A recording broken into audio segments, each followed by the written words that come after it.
What's good, Twitch? Filthy Kong is here for you, and welcome to NFL with Filthy Kong, the show where I will do live commentary and show my live reaction to my favorite football team, the Tennessee Titans. Today is week 2 of the preseason, and the Titans are on the road once again in the NFC North. This time, they face the Minnesota Vikings, a team that won so many close games last season. It ain't even funny.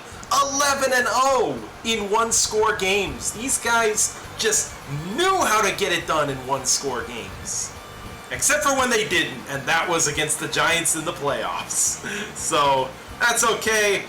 We know a thing or two about going one and done in the playoffs. But that's neither here nor there, as it is a new season, a preseason, so this doesn't even really count. But nonetheless, it is good to see some Titans football once again. To those of you who know already, yeah, the game has begun already, but nobody scored yet, so that's good. I had to wrap up my stream with Pochi Mochi as we were playing Monster Hunter 3 Ultimate together. And if you want to check out the VOD for that, it is up on Pochi's channel. So you can find links to everyone in the Filthy crew over in my bio. But that being said, we're going to quickly begin the commentary since the game has already begun. I believe the Vikings had a turnover on downs, but I don't know why they have the ball again. I think the Titans might have went 3 and out or some shit. I don't know. Titans usually do some dumb stuff like that. But let's go on ahead and begin. I'm going to turn on the volume in the game. And here we go. Vikings at their own 20. Ooh, quarterback gets hit as he throws. And I don't know who's there at quarterback for the Vikings. Definitely not Kirk Cousins. Hey, T.R. Hart makes a play to tackle the Vikings QB and force them to punt. I am well aware of that one viral video that went out of, what was it, T.R. Hart, that he just went in there and blew the fuck up out of that one offensive lineman of the Vikings in practice, in joint practice. That was absolutely hilarious. But anyways, they punt the football, and it is Kyle Phillips catches the ball, and that is going to give the Titans the ball at the 25. Vikings special teams made a play to make sure that he wouldn't return the ball. It was not a fair catch, so he had every right to tackle Kyle Phillips there at the 25. Phillips looks very upset at how that transpired. And here we got the #1 Minnesota Vikings hater, Pochi Mochi 24. Fuck them purples. Yep. Everyone's favorite cheesehead that isn't named Tom Grossi. Give it up for Pochi Mochi in the chat right now, who I just finished playing Monster Hunter with. How's it going, Pochi? It is still scoreless right now. I didn't really miss anything, as it was just a bunch of 3 and outs before I showed up here. But now we're about to see the Titans at their own 25-yard line. Malik Willis to start, as there were some questions if Will Levis would be good to play today, which, since now here I am on stream for y'all, I should check that out. I should check that out right now. Is Malik Will, or I know Malik Willis is good, but is Will Levis good to go?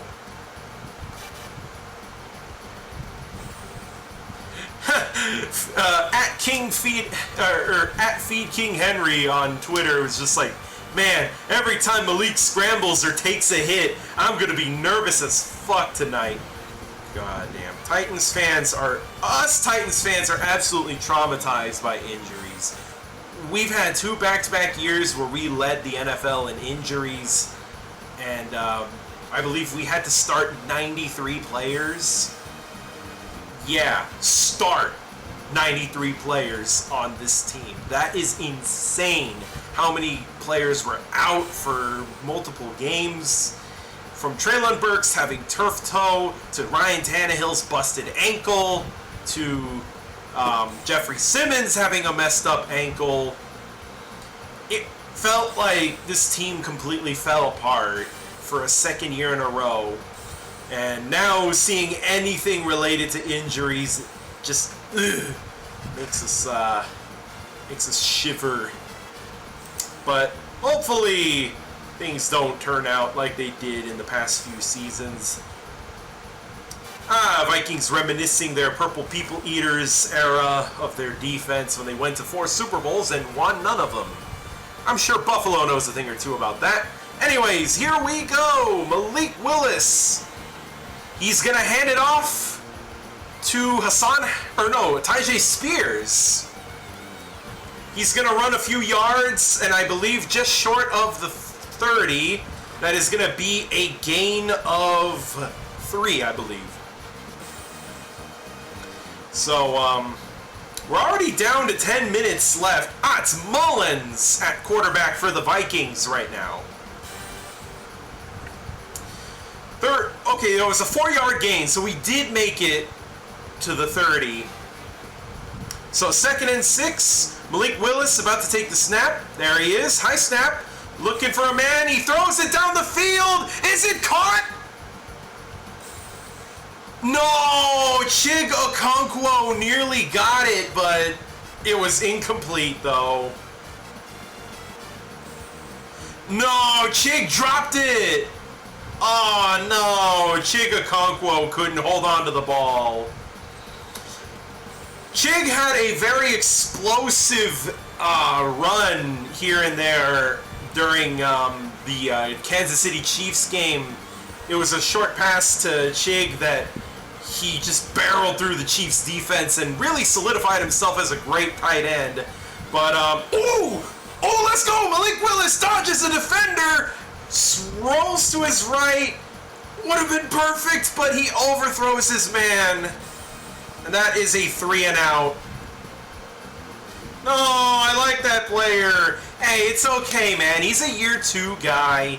He's going to make mistakes here and there, and it's better for him to make mistakes now in the preseason. But that is a 3 and out for the Titans. Malik Willis overthrows, I believe, Chris Moore. And now that is going to force the Titans to punt the ball back to the Minnesota Tinky Winkies. All right, here we go. Is that Justin Jefferson? No, that can't be. No, that's not Justin Jefferson. Thank God. That would have been incredibly stupid to put JJ in the preseason game. There's a flag on the field, though. Oh, is this an illegal block in the back?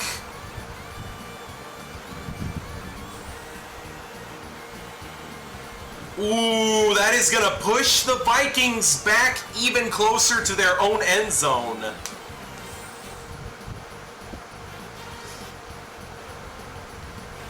Ooh, yeah, the Vikings are going to have terrible field position. You guys are talking mad shit for someone in pick 6 distance. Just saying. Y'all are in pick 6 range or safety range. Because of the penalty, Vikings did an illegal block in the back, and that is big mistake to be making here. So that is going to bring the commercial break. And once that's all done, we're going to see what that Tennessee defense... Mike Vrabel is back, by the way. Mike Vrabel is coaching this game now. Terrell Williams had a fun time coaching for the Titans during the Bears game last week. But now it's time for big old Mike Vrabel to show he's still got it in him. He's still one of the best damn coaches in the league. He just wanted to give some opportunities to a well-deserving linebackers coach who has worked his way up the ranks and is probably going to get some calls for a head coaching gig soon. So I like that Vrabel is really supporting his own guys and helping them grow, helping them really advance.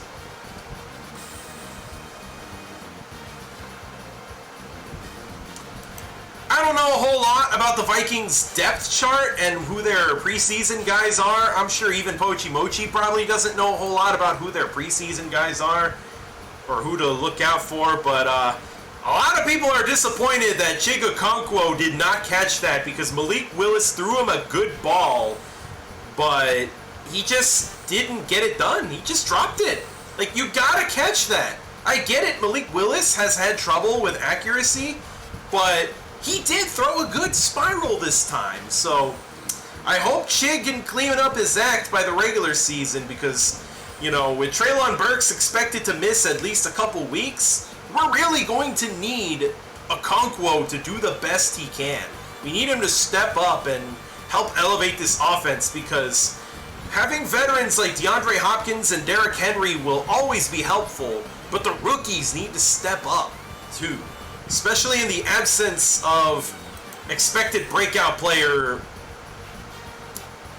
He gets one more game. Yeah, really. He's got one more preseason game, and then after that, Chig better clean up his act, because I expect good things out of him. I expect him to make a massive leap year 2.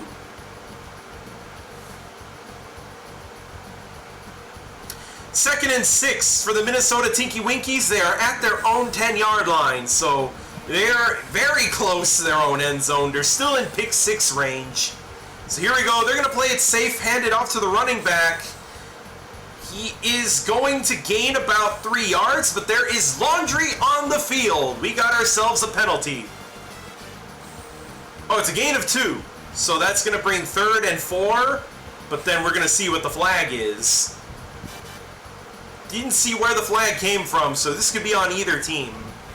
They're going to have to show a replay because I didn't see it.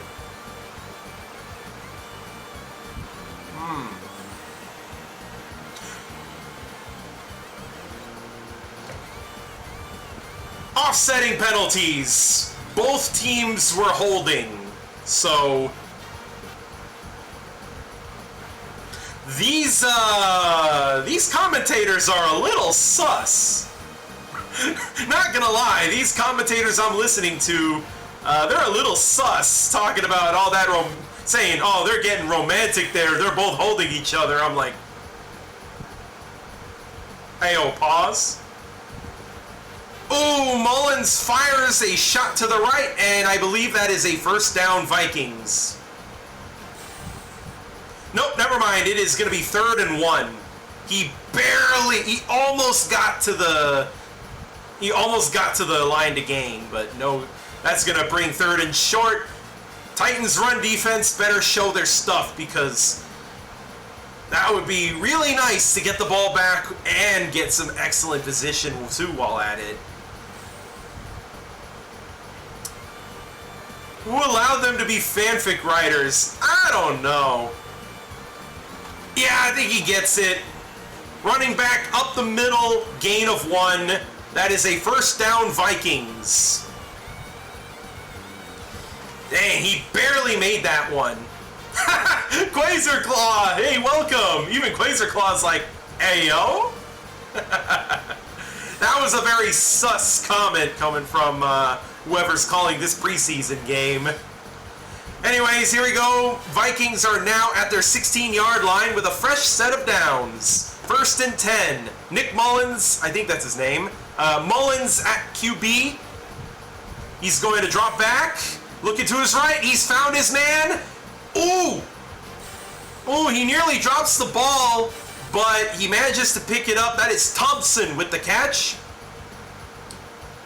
Almost drops the ball, allows the defender to tackle him, and that is not a first down, but I believe that is a gain of 7. Oh no, gain of 8. So that is going to bring 2nd and 2. Vikings are slowly but surely making their way down the field. Eating up lots of clock too while at it. Lots of run plays. Wonder how the Vikings run game is going to look now that they got rid of Dalvin Cook, possibly one of their biggest blunders of the year, of the offseason. Ooh, handoff to the running back. He is blown up in the backfield. Loss of 3 yards. There's the Titans' run defense I know and love. Now that's how I know Mike Vrabel's back at the helm, because He knows how to make a running back's life a living hell. So that is a loss. Pop-Tart makes the play to blow up the running back. That is going to bring 3rd and 4 now.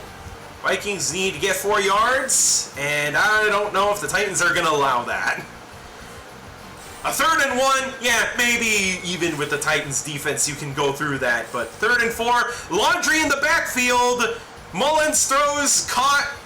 That is a 1st down, but there is a flag in the backfield. Could be on the offense. This could be coming right back. Usually when the ref in the backfield throws the flag, it's on the offense. So, let's see. 2 fouls!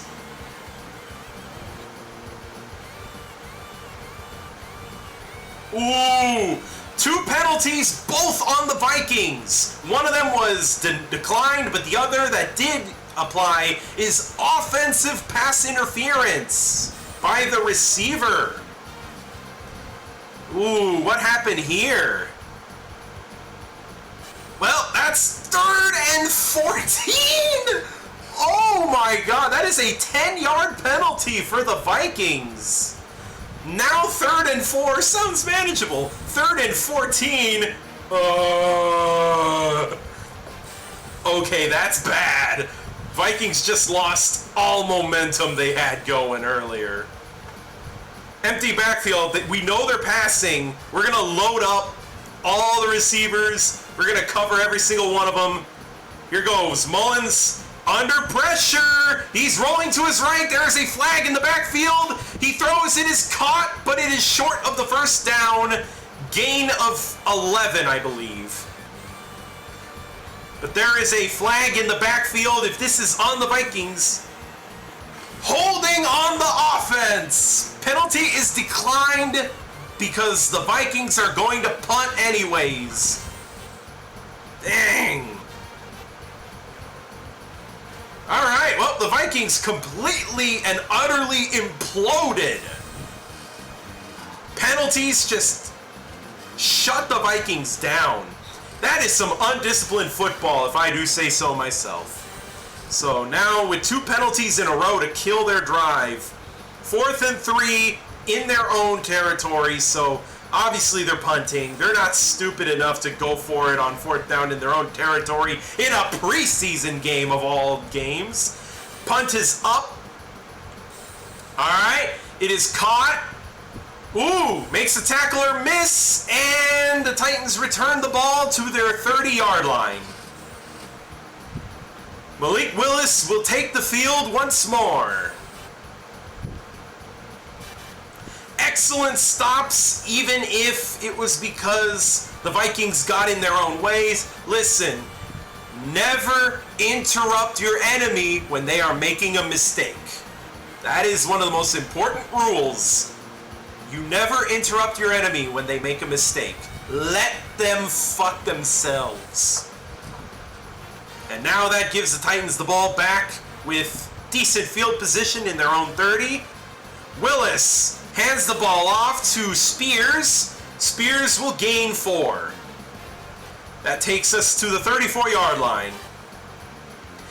I really like Tyjae Spears. I was not too fond of the pick, but after seeing him in action both in practice and in the preseason, I can now see why Rand Carthon saw him and said, "You're a Titan." Like, I'm looking at someone who could very well be the successor to King Henry once it's time to move on from him sometime in the future. Possibly even at the end of this season. Alright, Willis pitches the ball back to Spears, who is going to gain about 2. That is going to bring 3rd and 4. Not too fond of our lack of progress here on offense, but that's okay. Willis has been struggling in the past game. We're going to have to run the ball a few times, so that's fine. Alright, I can see that Vikings defense has improved, though. Last time their defense was laughably bad, which is why their offense had to bail them out so many times. 11 times, to be exact. But here we go, Willis. Fires down the field. Caught! Mason Kinsey, first down Titans. Right onto the Vikings logo. Malik Willis in shotgun, finds his man. Let's go. Kinsey holds on to the ball on the Vikings logo, and that is going to move the chains. And the Tennessee Titans move forward. Ooh, I see Andre Dillard and Peter Skoronski on the offensive line, so glad they're taking my advice of starting the O-line. So here we go. Malik Willis. 1st and 10, empty backfield. He's going to throw it to his right. No, it is dropped. Chig Okonkwo drops another perfectly catchable ball. Okonkwo, what are you doing, man? This isn't you. You're supposed to catch that. That is 2 in a row where Chig Okonkwo just can't catch the ball. 2nd and 10. Dang, that was not Willis's fault, all right? That was a good throw. Okonkwo just can't catch anymore. Where's his hands? Where's the Chig Okonkwo we saw last year? Hands off to Ty J. Spears. Ooh, big gain. That is going to give us 3rd and short. I believe that is a gain of 7 from Ty J. Spears, rookie running back from this season, from this draft. Dang. Oh, okay, gain of 6, so that is 3rd and 4 at midfield. Malik Willis is still under center. Alright, they are in Vikings territory. Hand off to Spears. He gets out. Oh, let's go. He avoids a few tacklers. 1st down, Titans. We are in Vikings territory now. That is going to move the chains. Ty J. Spears, elite right now. Let's go. I can see Ty J. Spears having a damn good career with the Titans if we do end up making him our #1 running back sometime in the future. Obviously, this is the preseason, but hey, you know, seeing him make these progress, they're going to substitute him with Julius Chestnut. So now Ty J. Spears will take a break. Malik Willis fakes the handoff to Chestnut. Fires to his left. Incomplete. Nick Westbrook-Akine has no hands either. And Malik Willis just doesn't have any help. He is trying his best. He is throwing good passes. The one thing we asked from Malik Willis. And now that he's finally getting better at it, now his receivers can't catch worth a damn. Unbelievable. 2nd and 10.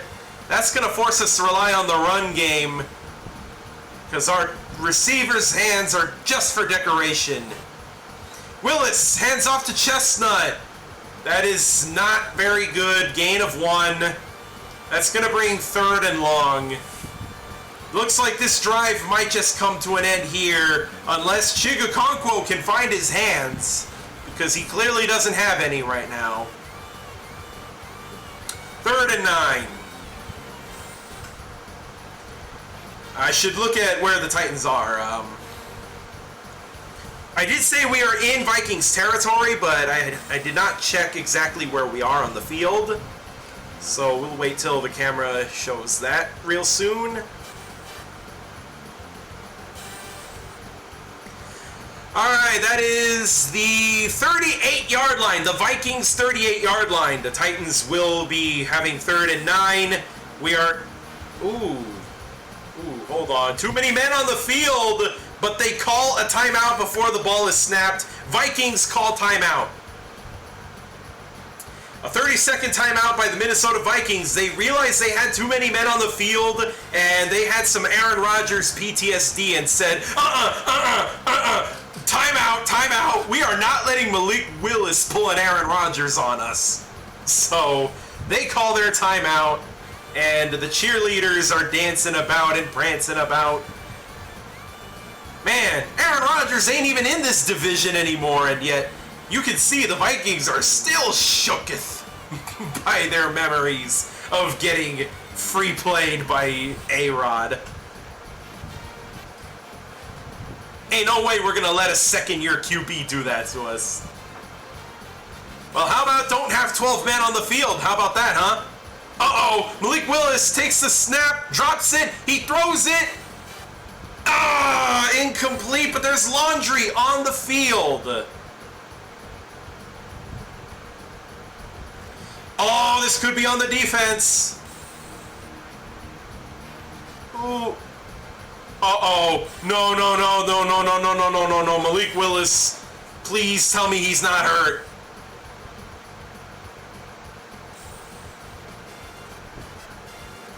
Oh, no. Vikings are probably going to get penalized. Holding on the defense. Okay, so it wasn't for the hit on Malik Willis, but defensive holding. Oh, that's why number 11 didn't make it. He was being held. Oh, man. Well, that is an automatic first down. I hope Malik Willis is okay. Is he okay?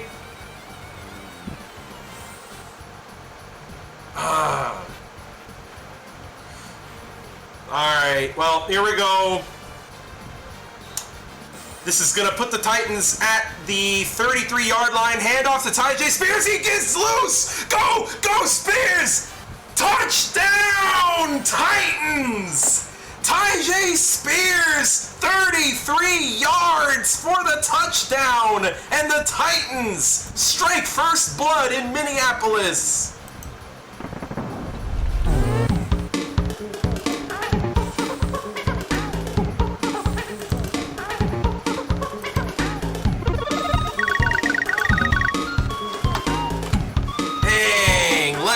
Fucking go.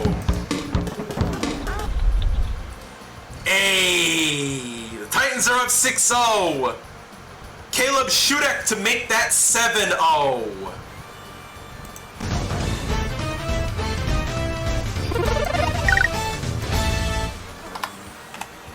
And there we go. The Titans lead 7-0 now.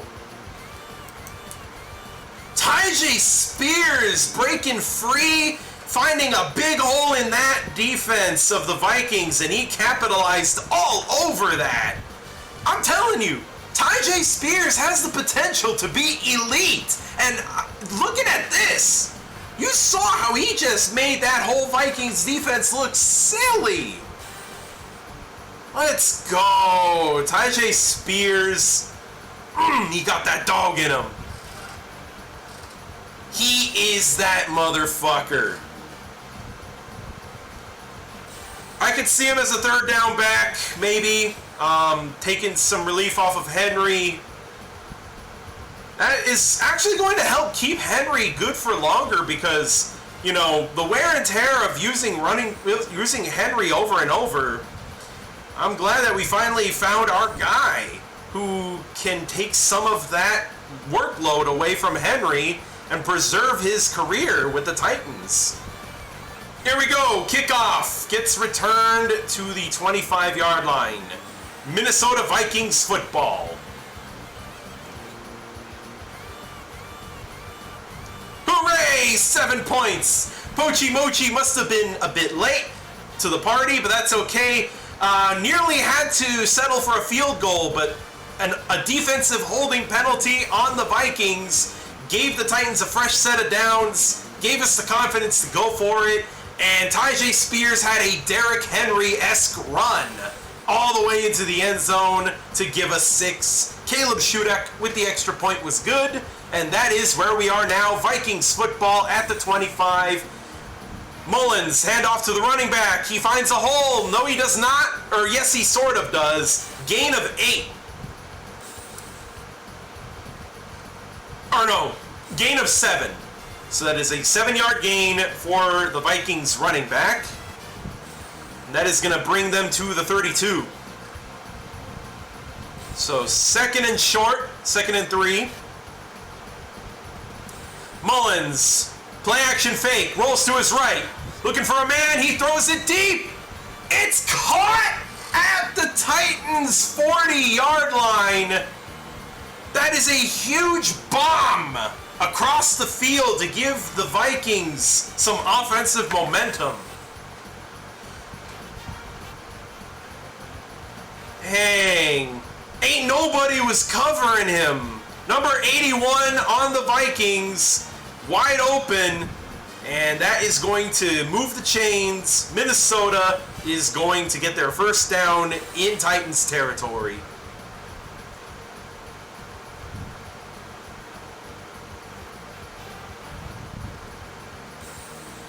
Well. That is the end of the first quarter. Titans with a 7-0 lead. Minnesota is in position to hopefully try to tie the game up. If Titans defense steps up, then that would be great. That would be awesome if we see some of that Mike Vrabel defense. Man! Pochi Mochi not too thrilled to hear that the Vikings are firing back. Yeah, you didn't think the Minnesota Vikings were just going to sit there and take it now, did you? No, sir. They want to make it a battle. And that's why the Titans defense needs to step it up and show them, no, we are in control of this football game.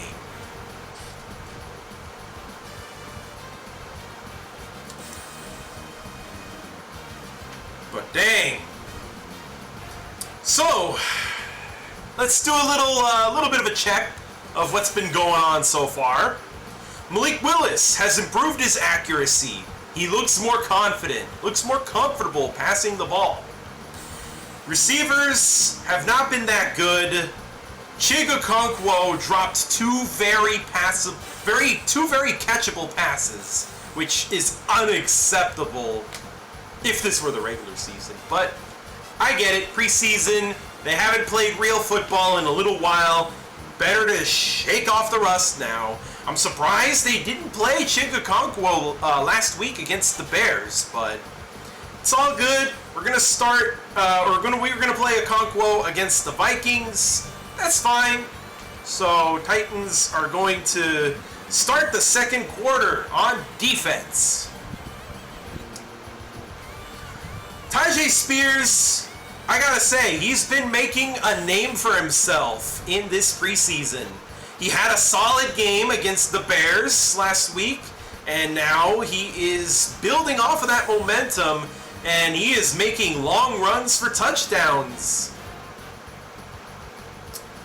All right, here we go. Mullins, hands off, blown up in the backfield. The running back gets smoked by that Tennessee defense.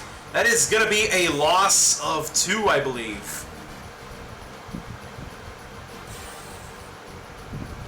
Oh no, loss of 1. Here we go, Mullins looking to his right. He's got his man. He falls out of bounds. Ooh. That is a gain of 9 yards, though, so that does bring third and 2 to be precise. So, third down defense. It's time. Show us that third down defense, Titans. Give Malik Willis the ball back. That is all I want to see. I want to see Willis back on the field again, slinging that rock down the field. That would be nice. So Nick Mullins, handoff to the running back. Smoked in the backfield. Loss of 2 yards, or loss of 1. And that is going to force the Vikings to settle for a field goal. 3rd and 1. Okay. I thought it was... Oh, no, not 3rd and 1. That's 4th... Yeah, it was 3rd and 1. Now it's 4th and 2. Unless they decide to go for it, but no need to be aggressive in the preseason, so... They're going to go on ahead and kick it. Settle for a field goal. Is this Greg Joseph? Greg the Leg is going to boot a field goal. Alright, here goes. The kick is up. It is good. The Vikings are on the board. Hold on, let me find the scoreboard again. Alright. Titans get the ball back with a 4-point lead. Good third down defense. We blew that running back up so bad. It's beautiful. That's what you love to see from this defense. When running backs go for negative yardage, you push them backwards on third down. That's the best feeling ever. Alright, well, I like what we're seeing here on this this Titans team. Not really a whole lot to say, as that was only a 3-play, we only saw 3 plays before, or technically 4 if you count the field goal, but that was very solid defense.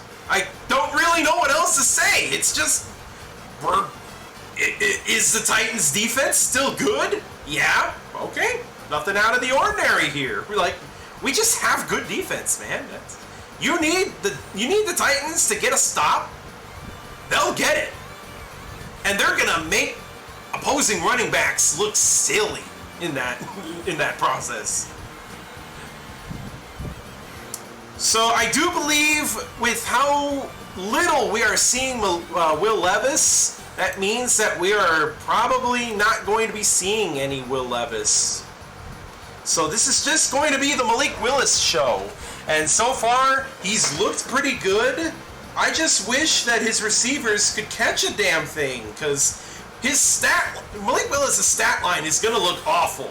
How many times he attempts to pass and not getting anything, but you watch the film. Film don't lie. This dude is making good throws that his receivers just can't catch.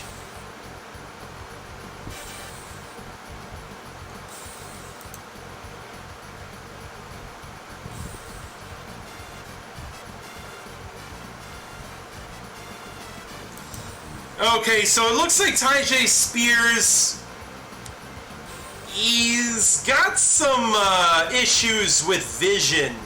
He needs to know how to find good passes, or needs to find good holes. He did find a big ass gaping hole, and that's how he was able to get a 33-yard touchdown. But hey man, he's a rookie in the preseason. I was just looking at Tic Tac Titans posts on Twitter. And I gotta say that, hey, he's all right. He's got plenty to learn, but he's learning from the best. He's got Derrick Henry as a mentor, possibly the best mentor you can ask for. Or best mentor you can ask for, not named Nick Chubb. I should specify.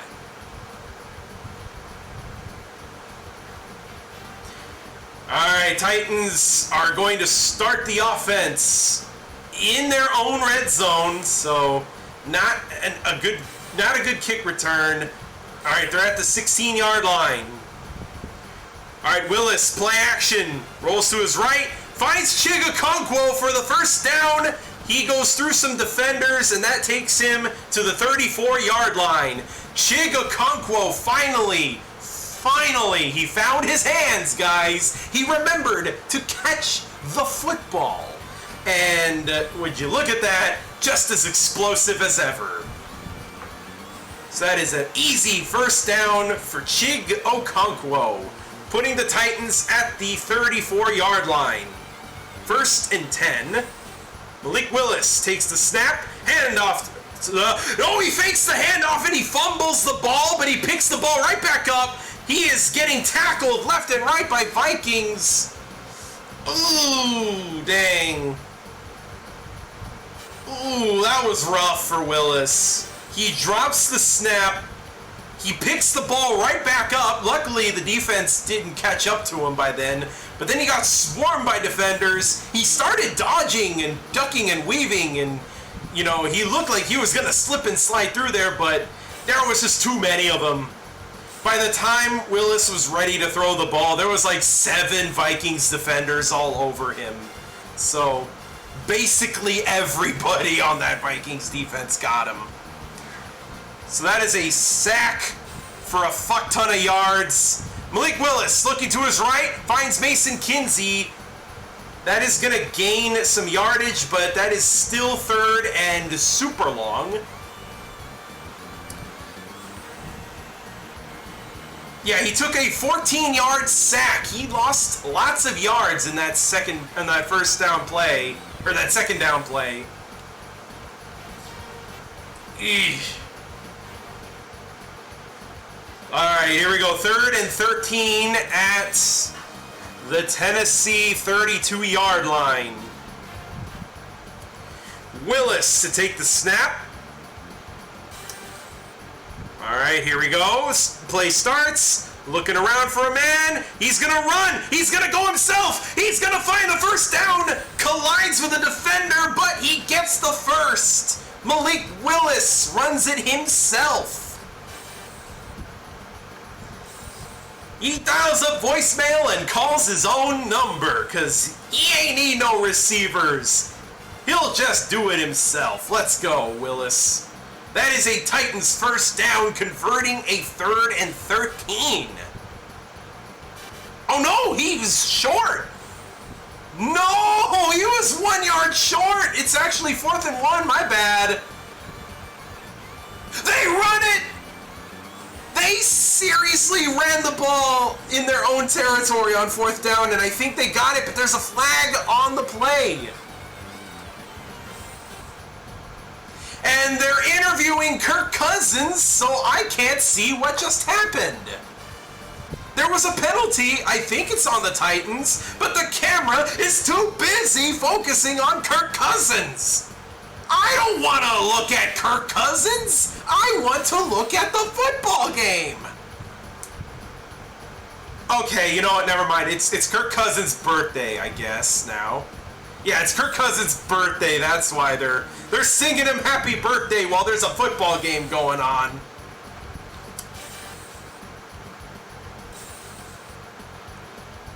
Okay, 4th and 11. It was a 10-yard penalty on the Titans, and they were forced to punt. Vikings get the ball back.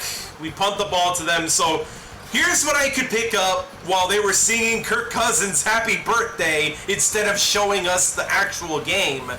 Titans had a 10-yard penalty when they... Okay, so first off, 3rd and 13. Malik Willis runs himself, gain of 12 yards, and then the Titans decide to get aggressive and run the ball on 4th down. They get it, but then it comes right back, and there's apparently a 10-yard penalty on the offense. Titans offense gets pushed back 10 yards, now it's 4th and 11, and then they say, yeah, no, ain't no way we're going to try that shit again. So they punt the ball to the Vikings, and there was yet another flag, but because I had to explain to you guys what just happened, because they were singing happy birthday to Kirk Cousins, yeah, I'm a little peeved at the way they're televising this game.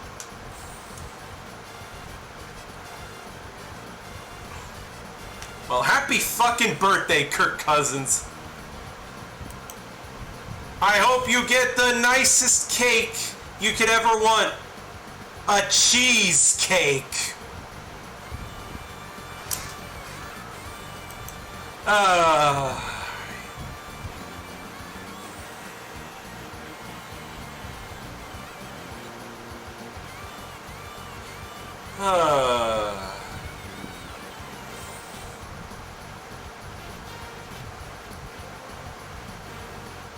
Well, that's, alright,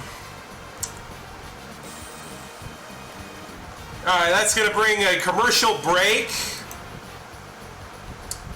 And, yep, that is, whoa, what happened here?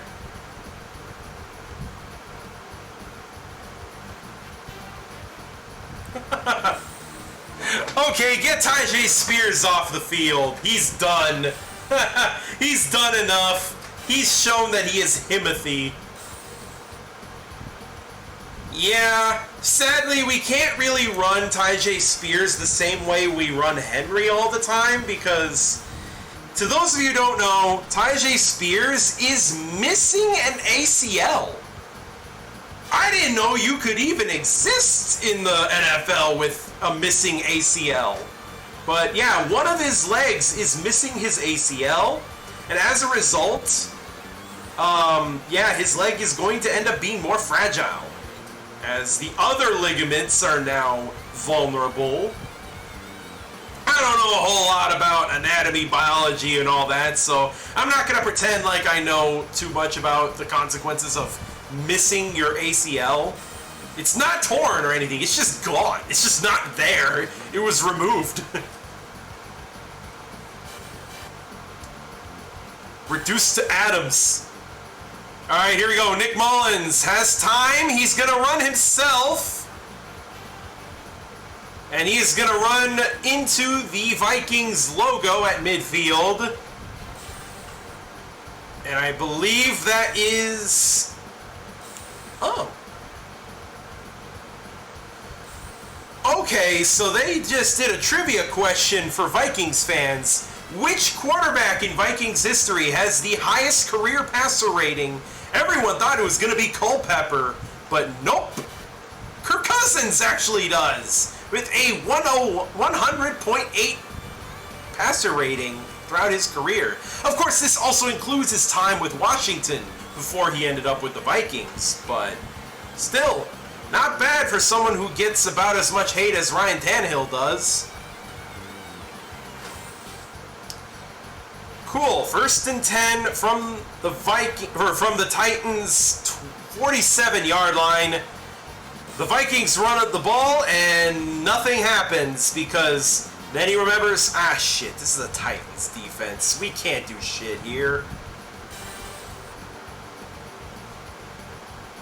Interesting. Kirk Cousins went to school at Michigan State. And now he is an arch rival of the Michigan football team of the Detroit Lions. Wonder how he feels about that. I'm sure it happens to a lot of players where they end up playing. Ooh, let's go. Mullins looks for his man to the left, throws it, but then the defender from the Titans breaks up the pass. Number 23. Was that Roger McCreary, I believe? Poachy Mochi be like, I got your birthday present right here, Kirk. That's what you get for ruining my stream, Kirk Cousins. 3rd and 10 at the Vikings. 30, or no, not the Vikings. All right, here we go. Mullins looking to pass. Oh shit, he finds his man. He breaks a tackle and he gets the first down. Nick Muse with the catch from Nick Mullins. We got the Nick connection here. Nick Mullins to Nick Muse. And yep, at first I thought we were going to get a stop, but then Muse manages to get past those defenders and move the chains. So Vikings are now in Tennessee territory. They are in the Titans 27. Mullins, play action, looking to his left. Caught by Bear Thomas, who gets yet another Vikings first down. Gain of 13. Not good. Vikings have made it into the Titans' red zone now. This is not the defense that I was used to seeing all the time.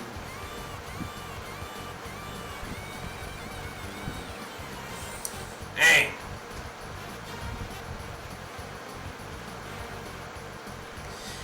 Alright, Mullins hands off to the running back. He gets exploded, loses a yard, and that is going to bring the Vikings back. Not by much. I mean, it was only 1 yard, but still, good to see them lose one. It is now 2nd and 11.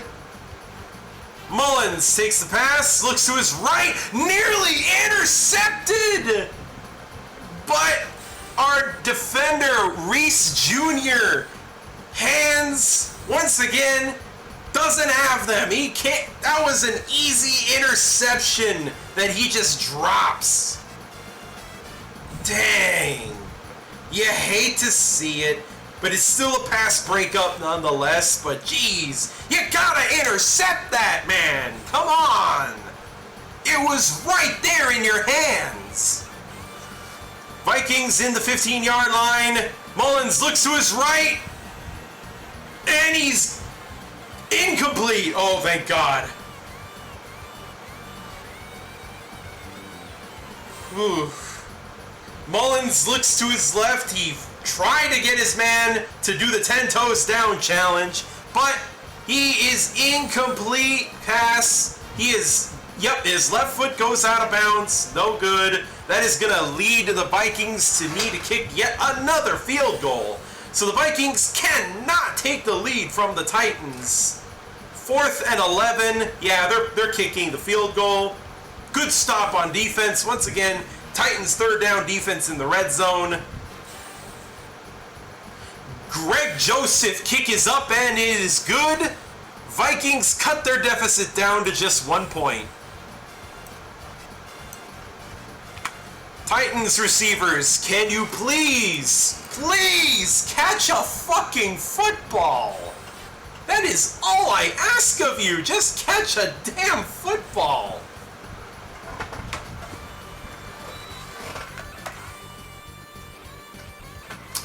Well, I really wish that ball was intercepted. We know that guy ain't making it on the 53-man roster, that's for sure. When you can't intercept the ball that hits your hands like that, like, you don't belong on this team. No, sir. They better cut him by the end of this game.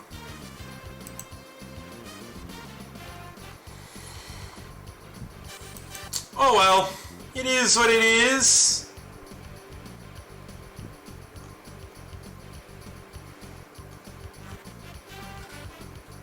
Yeah, a lot of people are talking about Tajay Spears, how he had that, he was able to get that 33-yard touchdown.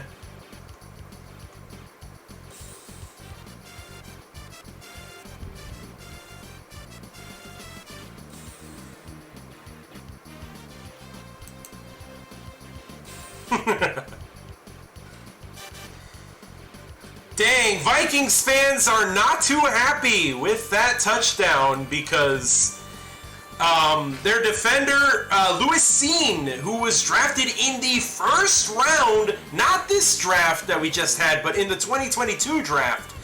The Vikings, if you remember, they traded down with the Detroit Lions. They had the number 12 pick. They traded down with the Lions. Lions colluded with the Vikings in order to take Jameson Williams, a wide receiver that the Packers had coveted.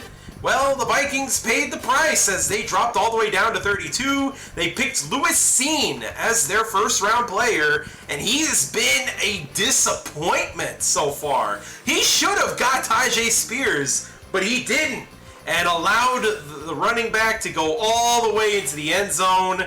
So Seen has not been living up to his hype status as a 1st-round pick. Feels like the Vikings traded all the way down just to fuck with the Packers, and then by the time it was their turn at number 32, they were like,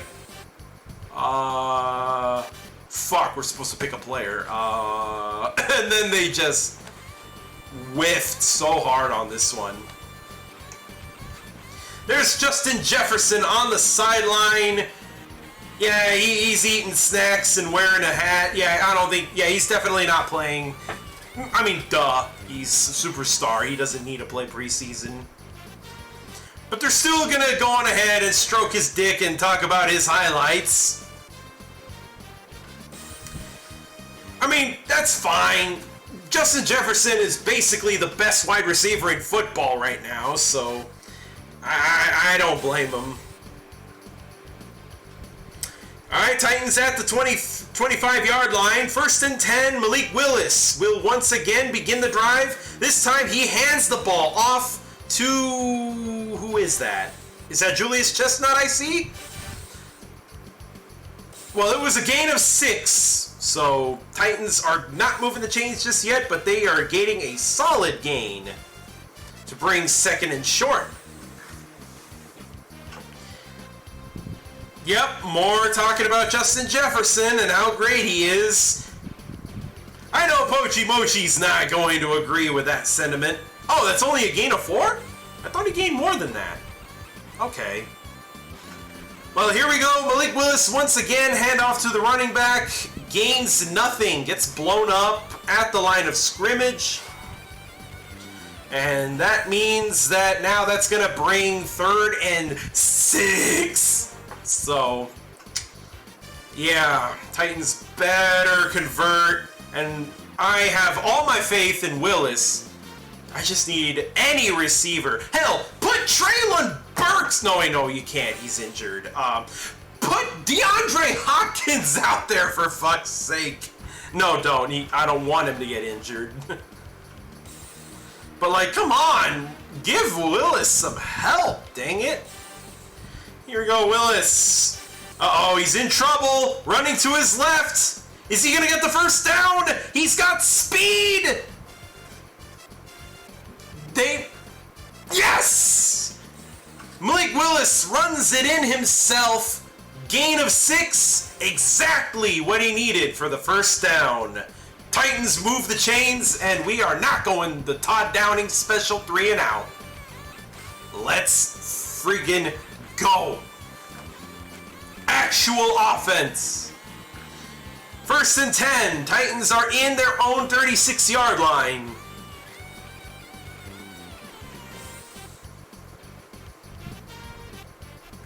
Alright, Willis fakes the handoff, dumps it off to Mason Kinsey, and gains, I believe, 10 yards. Just enough for the first.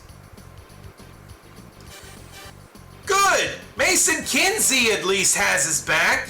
Also, yes, I was correct. That is Julius Chestnut in the backfield as the running back for the Titans.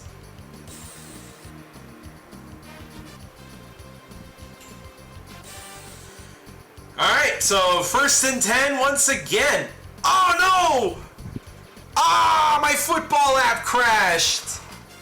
No! Alright, I gotta start it back up again, guys. My NFL app just crashed. Ah, dang it. I want to see my Titans game. Come on. Alright, I see 1st and 10 again, so I think we did just get another first. Oh no, it was intercepted! Malik Willis was intercepted during the time that my NFL app crashed. Fuck. It is Vikings football, but there is a flag on the field. They already ran a play after the interception, so... Illegal man downfield on the Vikings.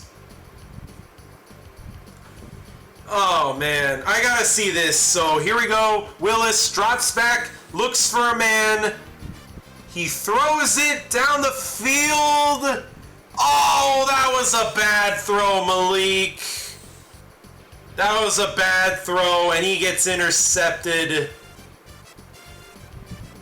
I also want to put a little blame on the receiver, too, for not doing a good job running his route, but yeah, that interception... Malik Willis, not looking too hot. 2 games in a row where you threw a pick. Damn it, Goodell. Yeah, give us a better app, dang it. I ain't paying $7 a month just for this shit to crash on me while I'm in the middle of watching my game. So the Minnesota Tinky Winkies take the ball away from the Titans. Unfortunate, but now they are in their own 40-yard line. Mullins looking for oh! Sack! Yeah! Let's go! Nick Mullins gets absolutely mollywopped by a Titans defender, and because he's not Tom Brady, they are not throwing a roughing the passer.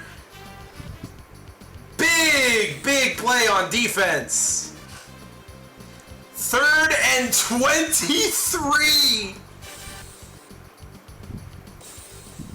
And now the Vikings are backed up to their own 27-yard line with a whopping 23 yards to gain. Mullins in trouble, throws the ball away, right before going down, they could call it intentional grounding if there wasn't a receiver. Was he? They're going to review that. That could be intentional grounding.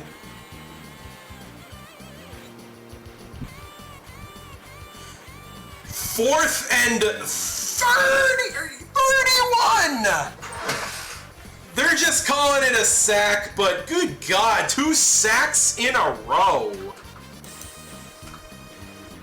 I just realized I do not have a special video graphic for a sack this time around. It's because I did start making new animations for NFL with Filthy Kong, but as you can see, it is not exactly complete yet. I will have it all ready to go when the regular season begins in New Orleans against the Saints. But that being said, we still got ourselves some fun ones here and there, like the touchdown and the victory. Recently added a win and loss for preseason. Because, I mean, winning or losing in the preseason doesn't nearly have the same amount of weight as in the regular, so that's why I added different animations depending on which one it is.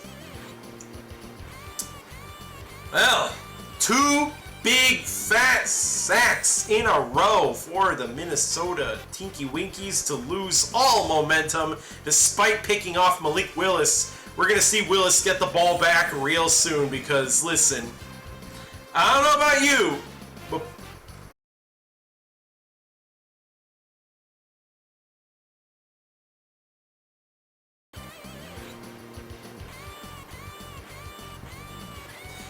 hey, stream disconnected. Sorry about that. Internet went stupid for a second. Let me, close this and alright, how's everyone doing? Hopefully stream is back up. Alright, stream's back up. Okay, that was very weird.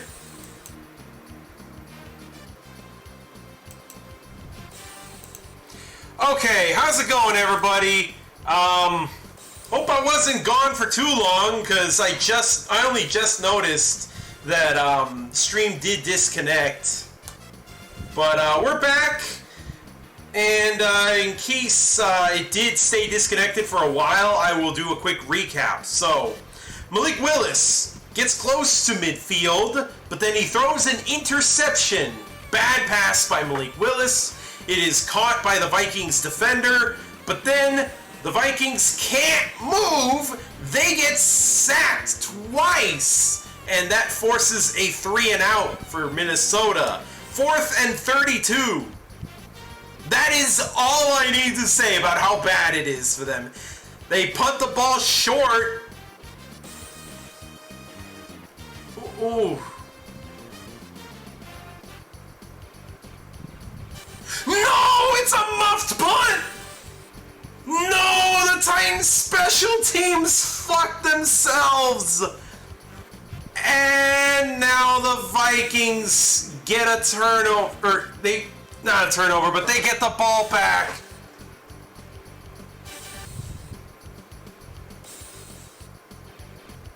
No, Roger McCreary, you fucked us. He touched the football. And that allowed the Vikings to recover. Oh my God, that was absolute stupidity.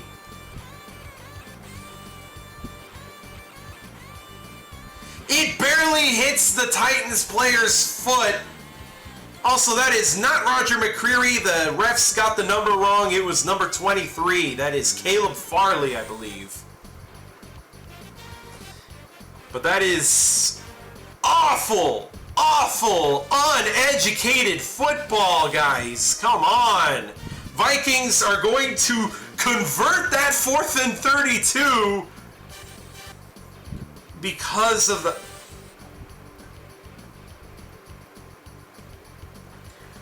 Oh, yeah, that is... Cut this man from the team right now. Stupid ass motherfucker touches the football. Well, that's a darn shame. But hey, that's what the preseason is for. Knowing who is not going to make it to the roster. So that is absolutely something to evaluate. Obviously, I'm not saying this guy should lose his job just because of one bad play, but like, that is very poor awareness on his part. So that is going to allow Vikings to keep their offense on the field after a blunder on special teams.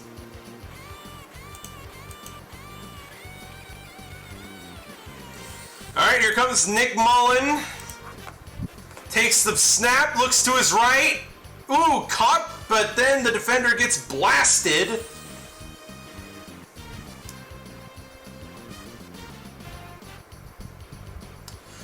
No way! They actually played Patrick Mahomes in the preseason against the Cardinals.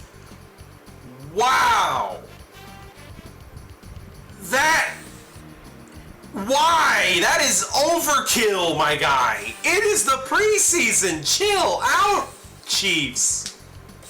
You just won a Super Bowl in their stadium, and you're going to go back to that stadium again and then put Patrick Mahomes to do some magic in the preseason. Okay.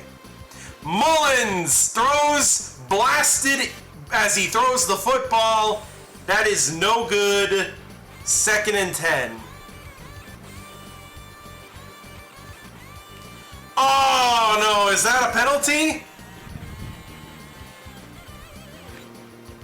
Hold on, what happened here? Mullins. He gets hit by a defender. Ooh. Oh, don't tell me this is a soft-ass roughing the passer. Automatic first down. Roughing the passer.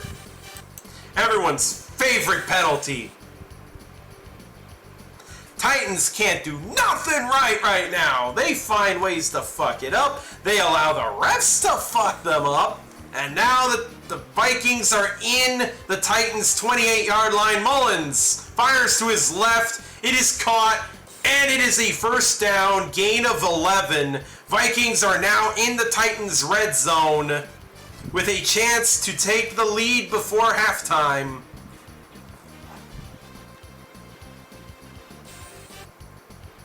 Alright, Mullins looks for a man, in trouble, throws it into the dirt. Yeah, that is not a fumble, my guy. That is an incomplete pass into the dirt.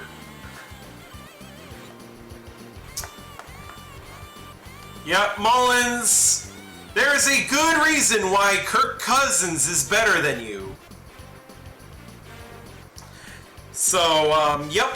Oof. Vikings pull a oopsie and can't get the ball going, despite the fact that there is 31 seconds left on the clock and they are in the red zone. Alright, here goes Mullins. Has pressure, but he still finds his man. Gain of 9. So that's going to bring 3rd and short in the red zone, inside the 10, I believe. Vikings call a timeout as they want to stop the clock and really plan their attack so they can try to take the lead on a touchdown. They don't want to settle for a field goal this time. Titans defense has not been looking super hot, and yeah. Interesting that they're playing Tahir Tart, also known as Pop-Tart, on defense, despite the fact that he is a regular season first-team player. But hey, more reps for him. He's not injury prone, so I don't mind.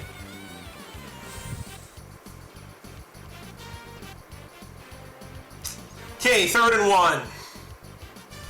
Mullins looks rolling to his right. Looks into the end zone. No one is there. Incomplete. Vikings have to kick a field goal unless they are both stupid and... Uh-oh, there's a flag. Oh, it's on the Vikings! It is a possible false start. No, illegal formation. Alright, penalty is declined, however. They don't want to give the Vikings another third down, so that is going to bring 4th and 1. But that is indeed an offensive penalty that has been declined, so we'll see what happens here. Yep, Greg the Leg Joseph is going to kick the extra point, or not the extra point, the field goal, and try to take a 9-7 lead against the Titans.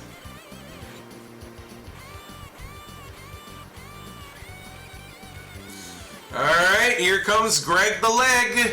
About to kick it in. Kick is up. It is clean down the middle. Good. Vikings take a 9-7 lead with 16 seconds left on the clock.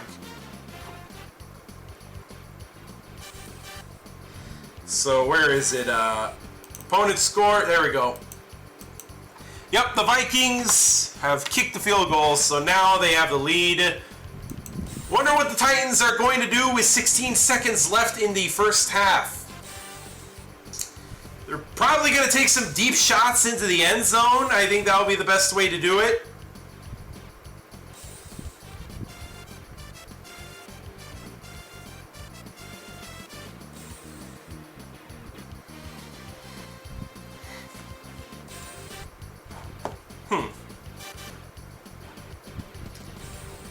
So the Vikings will start their regular season against the Tampa Bay Buccaneers. That is going to be how they started off. So we're going to see Justin Jefferson versus Mike Evans. Two excellent wide receivers with questionable quarterback play. Alright, kick is up. It is a touchback. Titans are going to start it off.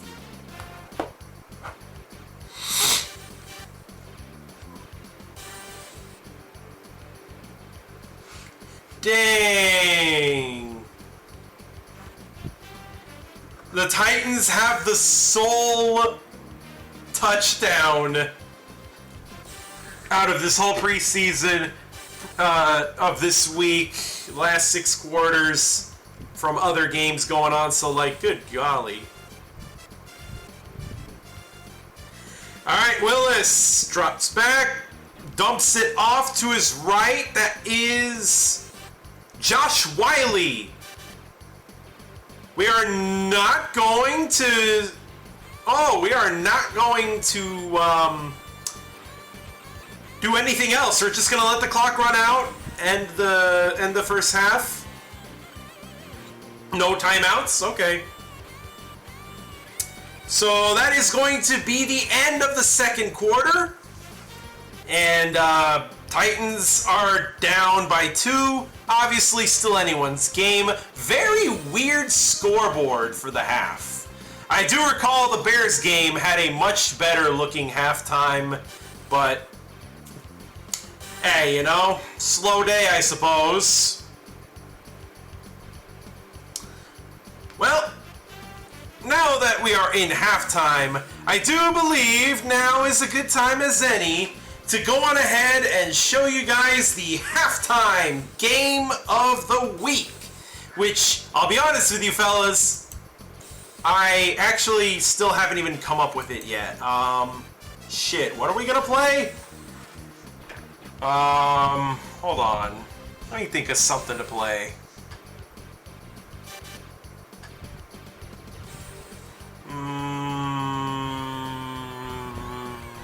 What are we playing?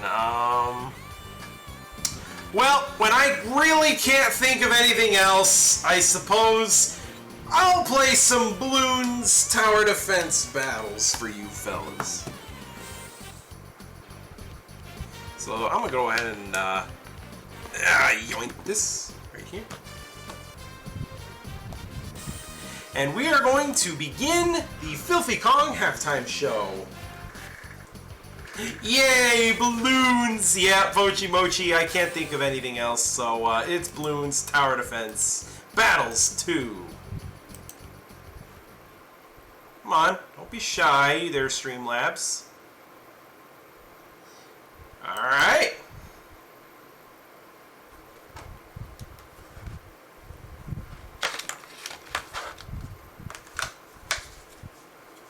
Is the sound on? Hold on, I don't think I've even checked if the sound is on right now. I believe it is not! I did not turn the sound on for this game, so, oops. Season 13 has ended, and I have reached White Wasteland. Yep, cool. Alright, but more importantly, let me, oh, a new season has begun. Good luck. Cool. I am back at Red Balloon Camp. Or, never mind.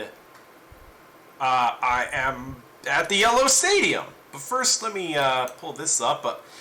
New updates. Jeez. Can I turn on the volume yet? Come on, man. Alright, there we go. Alright. Minus a little practice before you fight 6-shot. I'm fighting 6-shot again? Okay.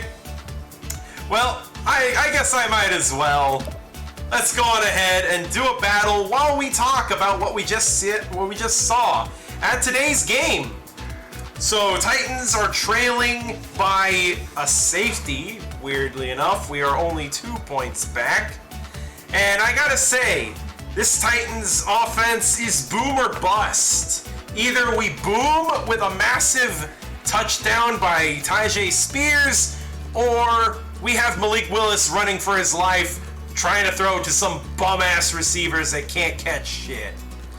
Either way, it is a pitiful display, and I'm gonna go on ahead and keep an eye out on where the game is, just so that way by the time we're back from halftime, I will know exactly where we at. Skip. Okay, it is a new season in Bloons TD Battles 2. Oddly enough, I didn't even realize that. Alright, so we're going to start us off with good old Pat Fusty, my main. Are we going to be in the Bloontonium mines? Seems so. Alright.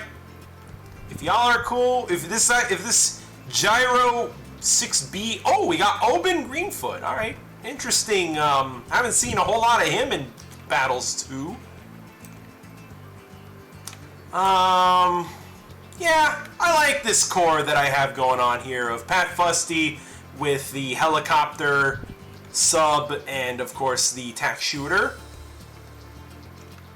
I know this game has a meta, but Feel nature's wrath. Not a big fan of the meta. Anyways, I think that Malik Willis, if he were to have real receivers, let's just say we had the first team offense, like with Treylon Burks and DeAndre Hopkins, I think Willis could possibly shine as a real good solid quarterback.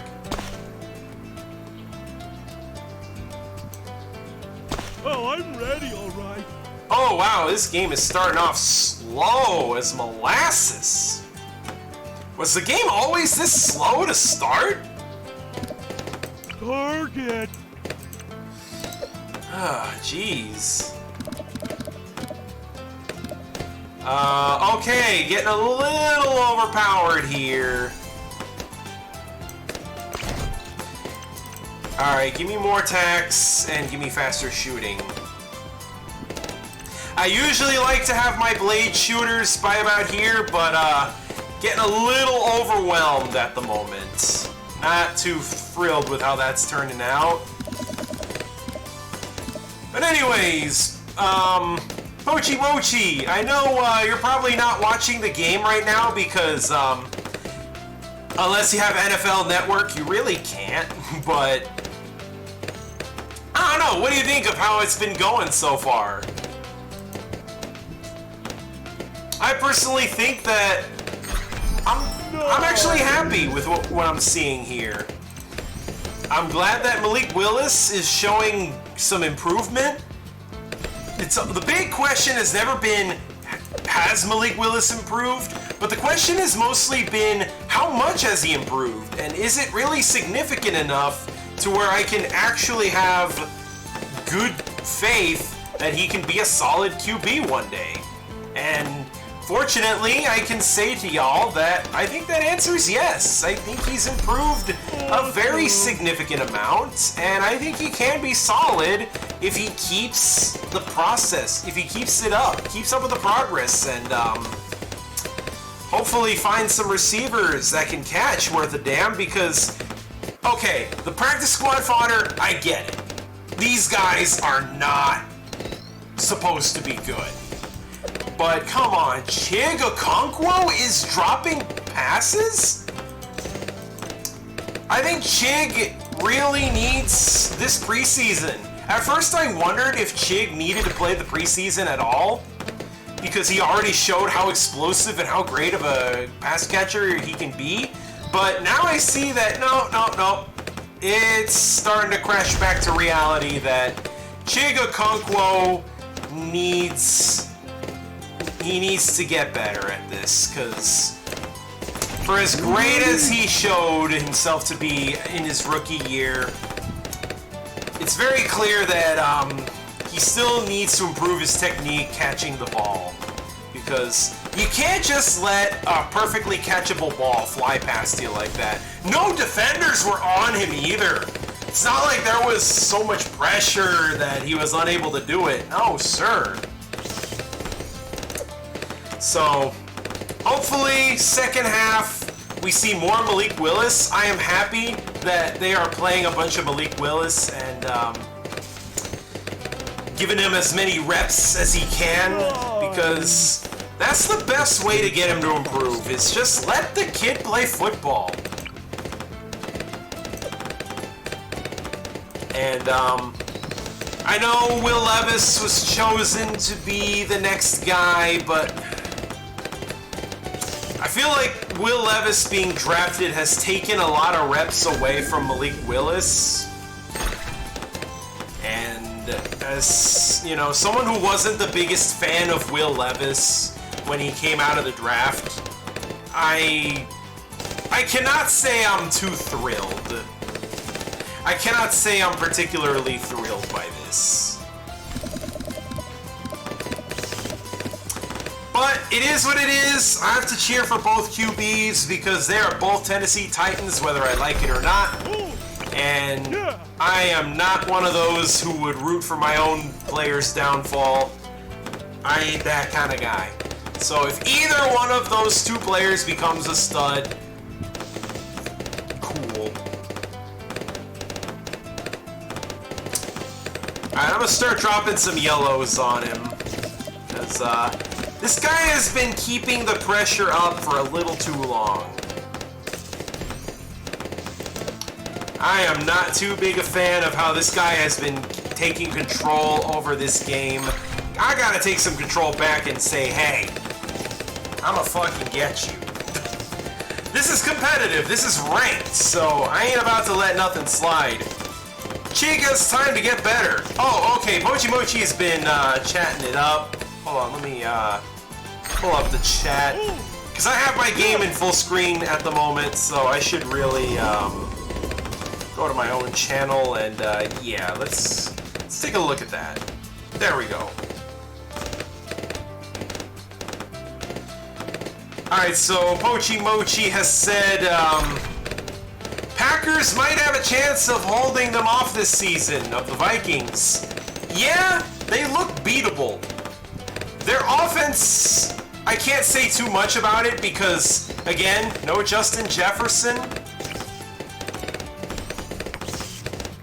But even without JJ, even without Jay Jettas, something about them doesn't look too... Their defense doesn't look too great either. I think the Titans have just been awful on offense. But I don't know, I think the Packers might sneak one win. But as for what you're saying about Chig has time to get better, absolutely, yeah. I'm not saying that Chig is all of a sudden a bad player just because he dropped a few passes in the preseason. Jamar Chase dropped so many passes in the preseason during his rookie year. Everyone thought he was going to be a bust, and look at him. He turned it all around and ended up becoming one of the best wide receivers in football. So you can never count out a player just because of their preseason blunders. So I fully believe that Chig is going to get the rust off, and he's going to show everyone that he's still Himothy. And he better be, because without Treylon Burks for a few weeks, we're going to need the most we can get out of Chig in order to try to win us some games, because we got a brutal start to the season. We start off at New Orleans Saints, the favorites to win the NFC South. Even if the NFC South isn't that good of a division anymore, you still can't call it an easy time trying to win a game in the Superdome. So, gonna be tough. Oh, wait a minute, is the game back on? I think the game is back on, fellas. Shit. This is bad. Oh wait, no, it isn't.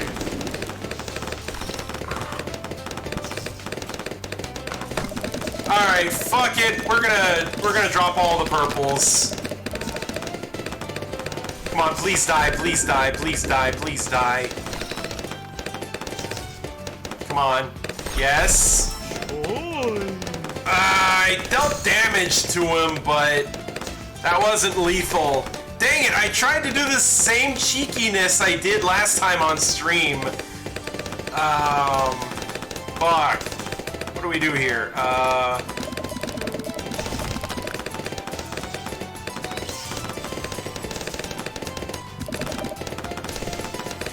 Yeah, I really want to just end this game, dang it. Do I just forfeit? I mean, this is competitive. This is ranked, so I will lose a trophy if I lose. I did not think this one through. I really did not think this one through. Ah, piss. Give me all the income.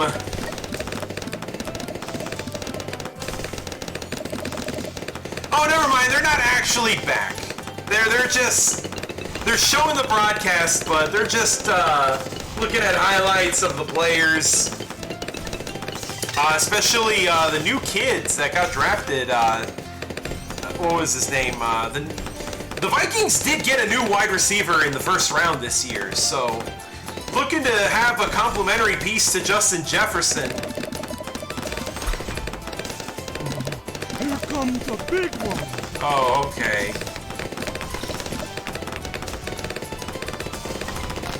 Alright, so, yep, that is, shit. You know what? Screw it. I might as well just forfeit. I really don't like surrendering, especially not in competitive. The spirits but of I the forest. do have to get back to the stream. I should definitely play a different game during the halftime, because it feels like a match of Bloon CD battles can go on for quite a bit. So let's go on ahead, cancel, and head back to the game screen. Oh, no, that is not an extra point. You cut that out right now. Okay, putting on my football headphones as Malik Willis takes the field.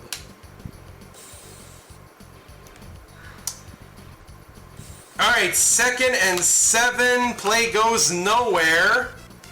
I did not want to take a screenshot.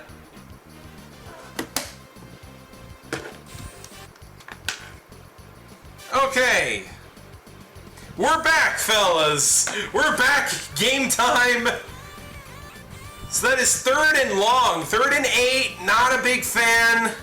We know how the Titans struggle to convert those. Alright, here comes Malik Willis. Once again, he's dropping back to pass. Has a man. He drops it! Julius Chestnut could have had the first down, but he drops it. And there it is, fellas. A 3-and-out to start the game. Malik Willis tries to throw the ball to Julius Chestnut, but Chestnut drops the fucking ball. This is giving me Kansas City vibes all over again. When we had to start Malik Willis and nobody could catch a damn football. Nobody! You look at all the freaking... plays. Okay, so Ryan Stonehouse punts the ball, and that is going to be a touchback. Vikings get the ball at the 25 or 20. Or I forgot what the rule is nowadays. They change the rules so goddamn much.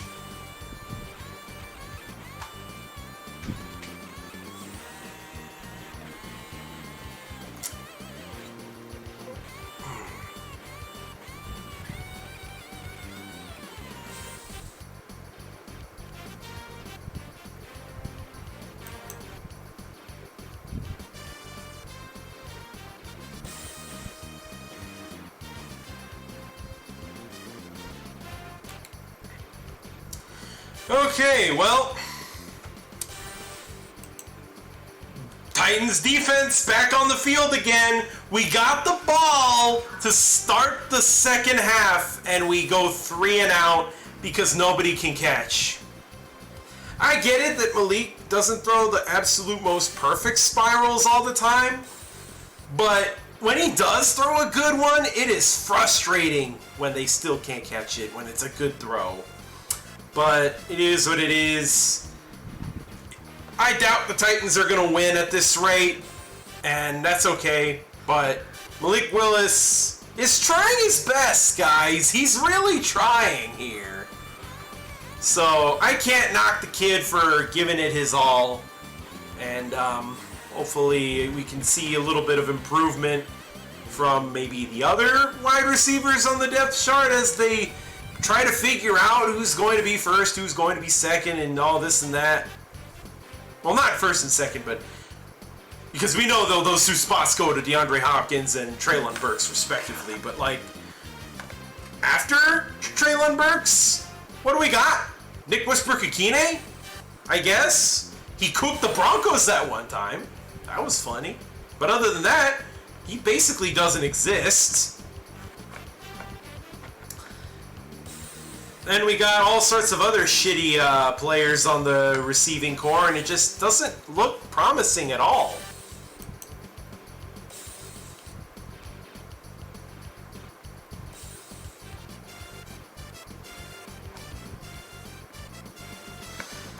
I'm gonna head out. I have to repair my PC. Alright, have yourself a good one, Pochi.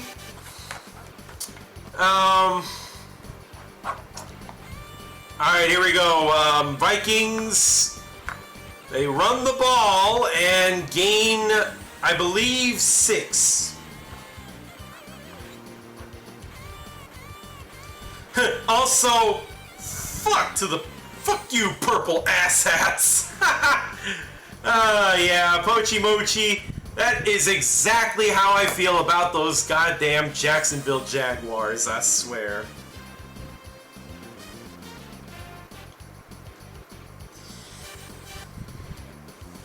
Alright, so I'm a little lost, not gonna lie. If you're wondering why I'm not talking a whole lot, it's because I'm a little disoriented on what's going on. Also trying to look for what is also happening on Twitter at the moment.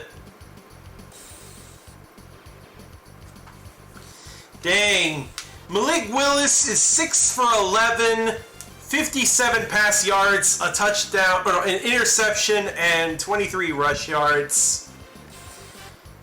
sounds bad, but a lot of it is on the freaking receivers. Though I will say the interception was absolutely his fault.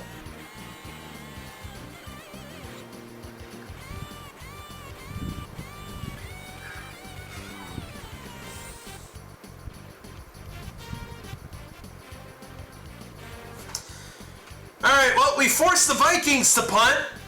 Another punt because, hey, that's the most fun part of a Titans game, am I right? Oh, let's go! Makes a man miss, returns to the 32. That was a... dang! Alright, decent punt return. Alright, let's go. Titans are going back up on the field again. Hopefully Malik Willis can do something, because I don't know what else he can do. Like, obviously he's not great in this or anything, but usually when the receivers can't catch a damn thing, it's up to the QB to really come up with something creative to keep the chains moving and hopefully put some points on the board. Because that's always been our problem. We have bad receivers, and we got a quarterback who cannot elevate the team. Yep, halftime, Titans down by 2. We literally have to sell our souls for one high-scoring game. It's preseason, lol. I mean, yeah, both statements I just read on Twitter are true, but like, you gotta remember that last season under Todd Downing, our highest scoring game was 27 points that we scored against the Green Bay Packers in a 27 to, I believe, 17 victory in Lambeau Field. So yeah, we could definitely do a whole lot better than that now that we got ourselves some real weapons and a real offensive coordinator. But you know, it is what it is, and hopefully when the regular season rolls around and we see the real Titans team take the field, we can see some improvement, because by God, we desperately need it. We really need to see some improvement.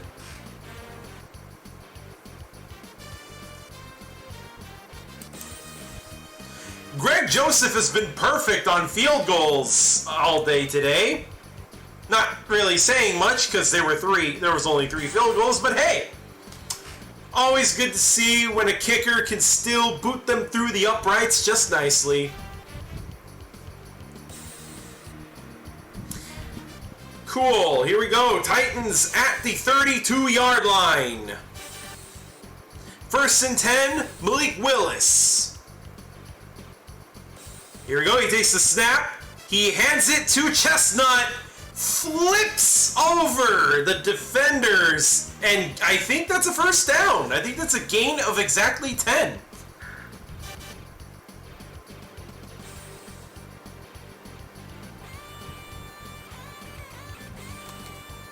Alright, nice. Hey, Jordan Love throws in a nice touchdown to Jaden Reed. I believe that's one of the new players that the Packers picked up in the draft. So, good job, Packers. Y'all know how to get some decent receivers in the later rounds. 2nd and 1. So Chestnut didn't get it. Oh, let's go! Down the middle, Julius Chestnut! Nothing but green grass ahead of him. Finally, a defender catches up to him. Julius Chestnut, 55 yards into the freaking Vikings red zone. Woo! Dang! Finally, something to shake me awake here in this snooze festival football game. Willis hands off to Chestnut. He runs to the right, finds a big hole, goes right through, and runs all the way to the Vikings 4-yard line. Now that is a huge push to give the Titans some points, hopefully, if Willis doesn't throw another pick. Dang. That was pretty cool. Also, I should turn off notifications for the Real app, because it feels like the Real app has been spoiling me whenever something good is just about to happen.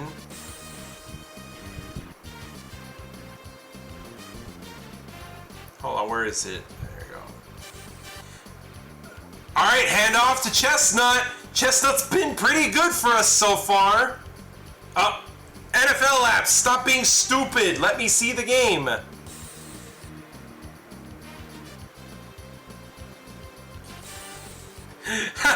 Quasar Claw is saying, man, you really don't like the Vikings, huh? Quasar Claw, he feels the exact same way about the Vikings how you probably feel about the Raiders, okay? Annoying, always seems to win a game over you when they really have no right to. Just fucking die, Vikings, is what Pochi Mochi is thinking of every time he sees the Packers just unable to really do much to stop Minnesota. Alright, 3rd and goal. Titans at the 3. At the Minnesota 3-yard line. 3rd and goal. Willis takes the snap. Looking for a man. Shoots it. Oh, no, nothing. Pass gets deflected. Titans are going to kick a field goal.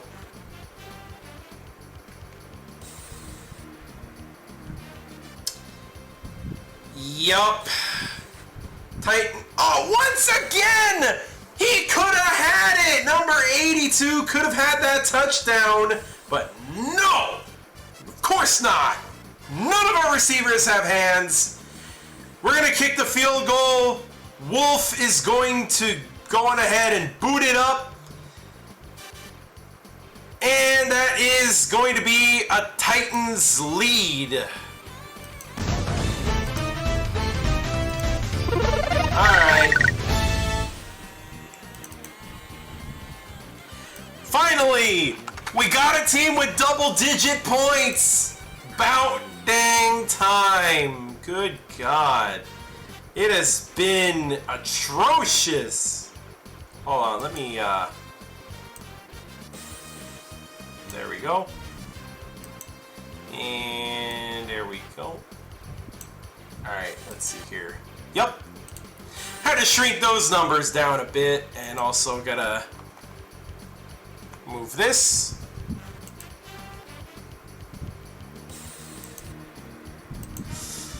Anyways, Quasar Claw, glad to see you here. So, are you excited for week 2 of the regular season when your Chargers come on down to Nashville and take on the Titans?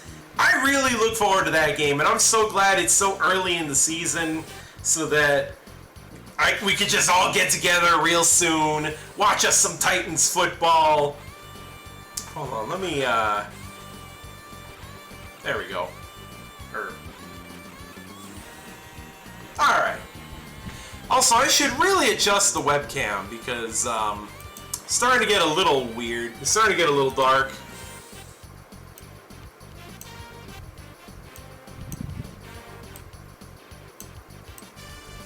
There we go. Maybe I can tone this down a little. Alright, how's that, everybody? Hopefully that looks a little better.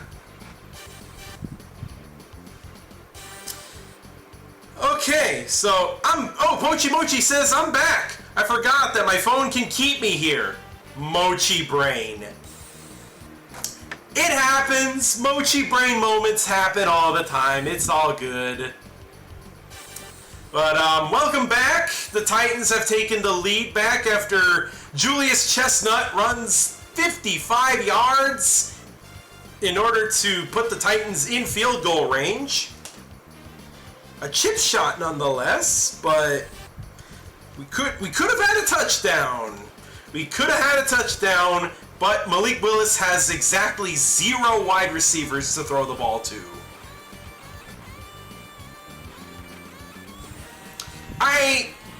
I feel so frustrated just seeing the ball hit the hands of these receivers.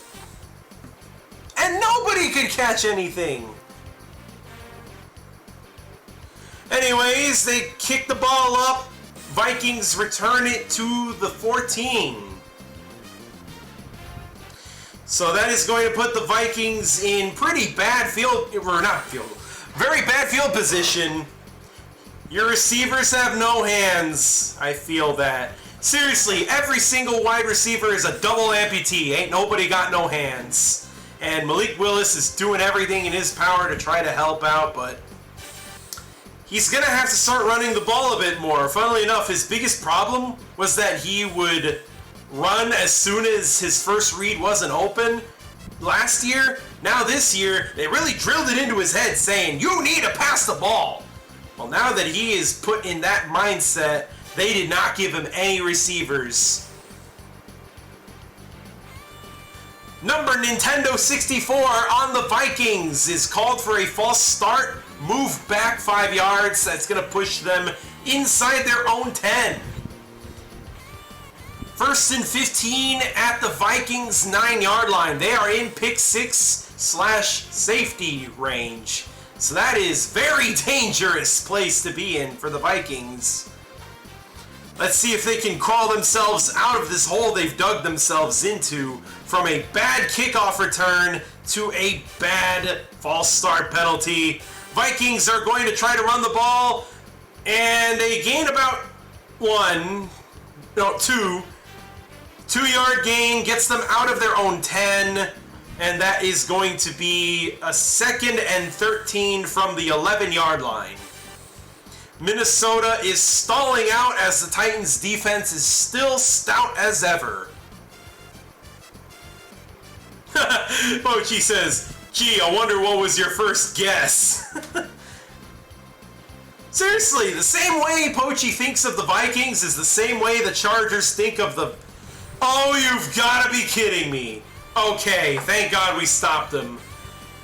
Mullins, no, not Mullins, but whoever that quarterback is, threw to his right, found a man, caught the ball. Gee, catching a football?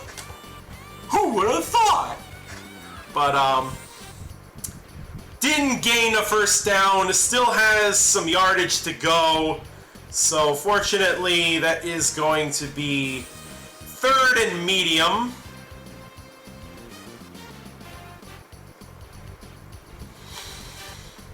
Wow. Alright, 3rd and 7. Alright, so the Vikings are at their 17-yard line. QB looks, he fires it deep! Nearly intercepted, but that is an incomplete pass. The Vikings have gone 3 and out. Ha-ha! Love to see it. Except for when it happens to my team's offense. Well, we got 2 3 and out, or not 2 3 and outs, but we got a 3 and out by the Vikings. They are punting the ball back to the Titans deep within their own territory, inside their own red zone. Here we go, the kick is up. And he catches it and drops it, but he picks it back up. And he's going to start returning it to the 39-yard line. Whoever this punt returner is didn't do a very good job, but he was lucky there were no Vikings there to punish him. And that is going to put the Titans' offense at their own 39-yard line. So they're only 11 away from midfield. Excellent field position. Hopefully Malik Willis can make the most of it. And gosh darn it, I want to see him run the damn ball. We know he's good at it. And the fact that these coaches are forcing him to pass, I get focusing on the pass.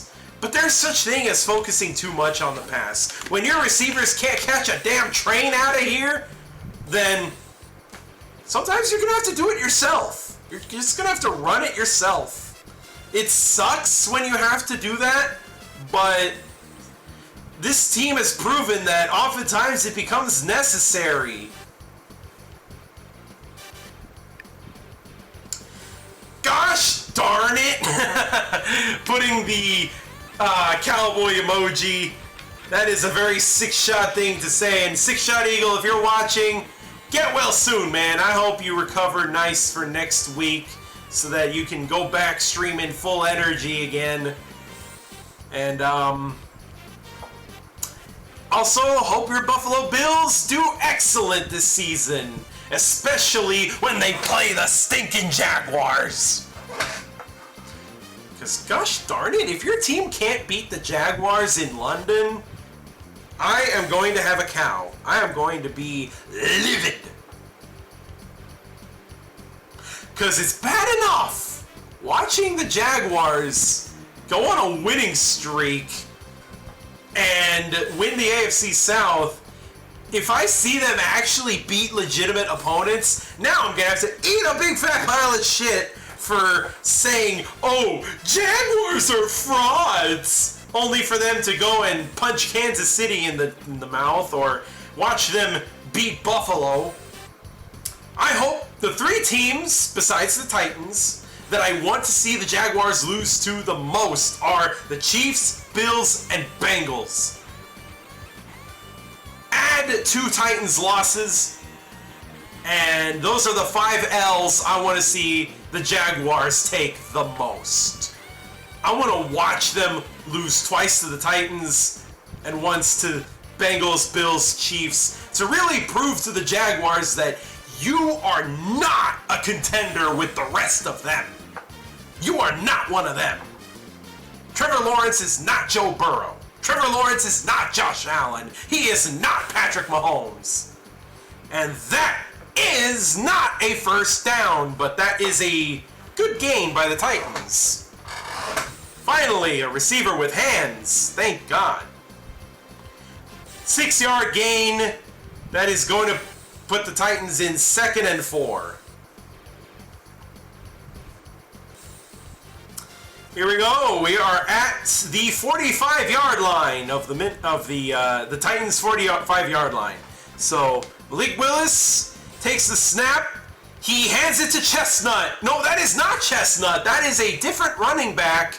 But whoever that running back is, he gets the first down anyways. Because if you're a running back, come to Tennessee. You will have the greatest career of your life and not win a Super Bowl.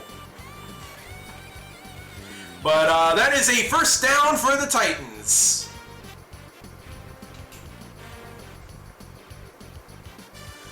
That puts us exactly at the 50-yard line. We are at midfield.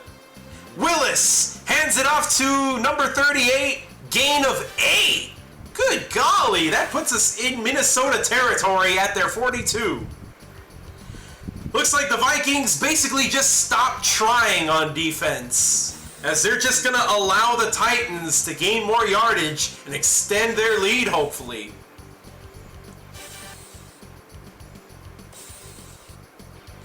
Skull!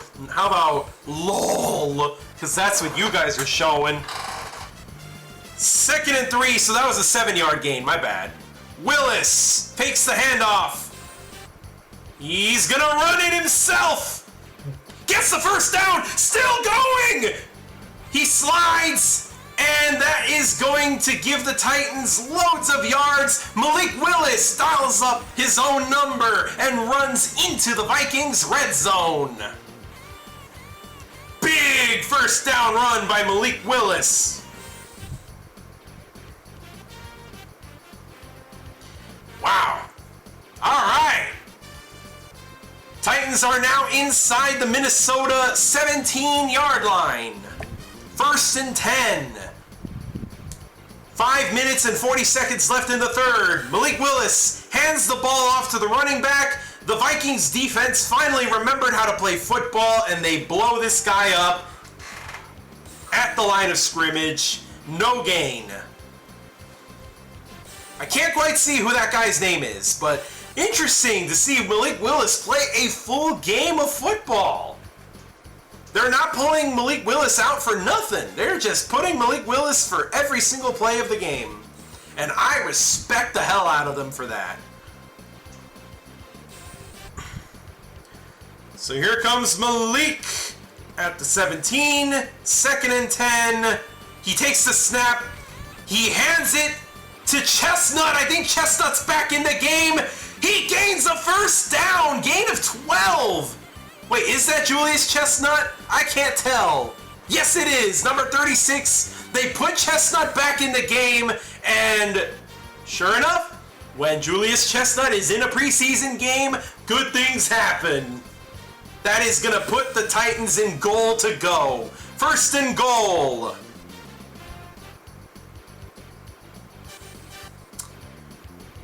Come on. We are at the Minnesota 5-yard line. Willis. Hands off to Chestnut. He runs it in. Touchdown, Titans. Julius Chestnut into the end zone to put 6 on the board. Let's go. The Titans have extended their lead.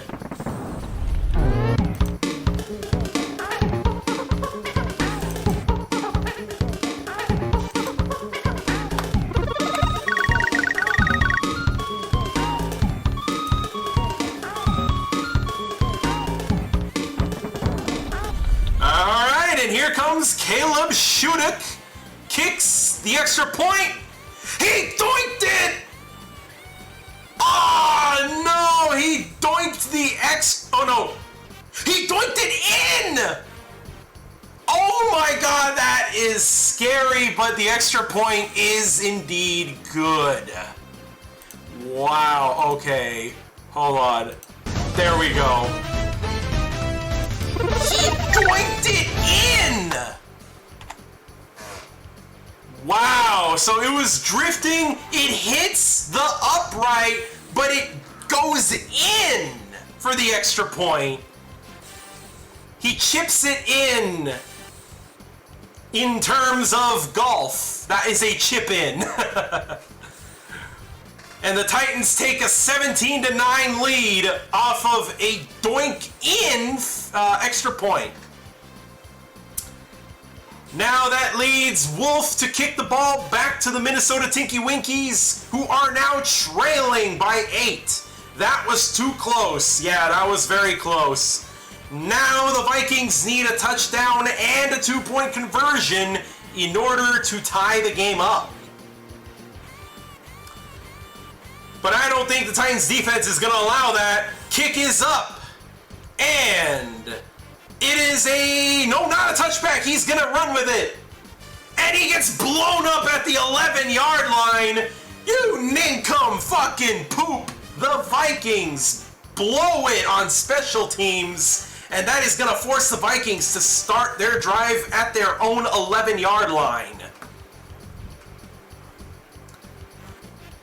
Wow, we had a bad special teams moment from the Titans. Now we get a bad special teams moment from the Vikings. It balances out. Now the Vikings fucked it up on special teams. Not a severe fuck up, but he should have just let it be a touchback. He hesitated, and that's what allowed the Titans to get him. But anyways, running back up the gut for a 6-yard gain. That is Hall, number 16, at quarterback for the Minnesota Vikings. Eat shit, Vikings! Pochi Mochi is thrilled that he gets to see my Tennessee Titans beat up on his nemesis. 2nd and 4, Vikings at their own 17. They hand off to the running back. Gains 1 yard. The defense once again says, "You shall not pass." And that is going to keep the Vikings at bay. Another 3 and out looks imminent if they cannot convert on this 3rd down.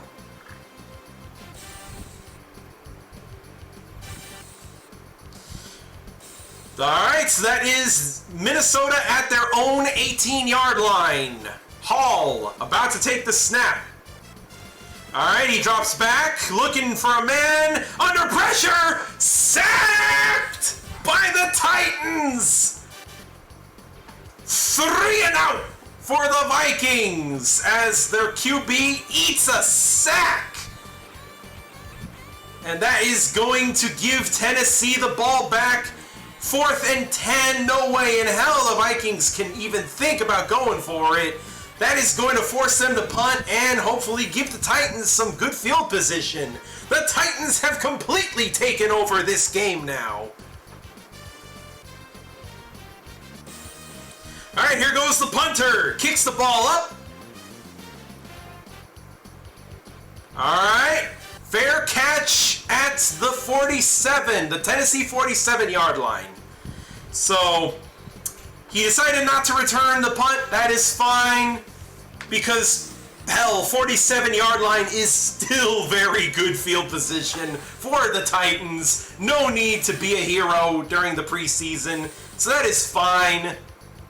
That is going to give Malik Willis plenty of field position, or not plenty of, but good field position. So, not going to need a whole lot of distance to get to the end zone. Hopefully they can get it done. Move the chains a few times, add some more points on the board, put the game out of reach for the Vikings. Oh, that is... What the hell was that? Mason Kinsey has been put in as quarterback? He's a wide receiver! What are you doing? That was weird. They gave Mason Kinsey the job as the QB. They have taken Malik Willis out of the game and have a wide receiver playing as the emergency QB. I don't know what the hell they are thinking. Mason Kinsey fakes the handoff. He's going to run it in himself. Huh? He runs it himself. Kinsey runs through, gain of 7. Going to give them 3rd and 3. They pull Mason Kinsey out and put Malik Willis back in. That was a bizarre 2 downs right there. They put a wide receiver as our quarterback? Huh? 3rd and 3. Malik Willis is back in the game. I don't know what the fuck they were thinking, but it somehow worked. Willis looking for a man. He's got Racy McMath. Converts the 1st down and takes the Titans to the Minnesota 30-yard line. That was some fuckery. I think they did that just to confuse the hell out of the Vikings defense, and it worked. Because even I'm scratching my head thinking, what the fuck are they doing? Malik Willis in trouble, running to his right. He's going to run it himself. He is pulled down, gain of 6. Odd flex, but hey, it worked. That was weird as hell, but Malik Willis runs it in himself, gain of 6. Gonna bring 2nd and 4 inside Minnesota territory. The Titans have completely dominated the 2nd half, and I wouldn't want it any other way. So now, makes you wonder, what the hell are they gonna do now? How are they gonna get the ball into the end zone? Because they have shown they can run the ball with a running back, they can run the ball with a quarterback. We can try to pass the ball, but our receivers don't have hands, and as a result, we say, fine, if you bum-ass receivers can't catch, then you're gonna be the quarterback! And I'm just like, okay.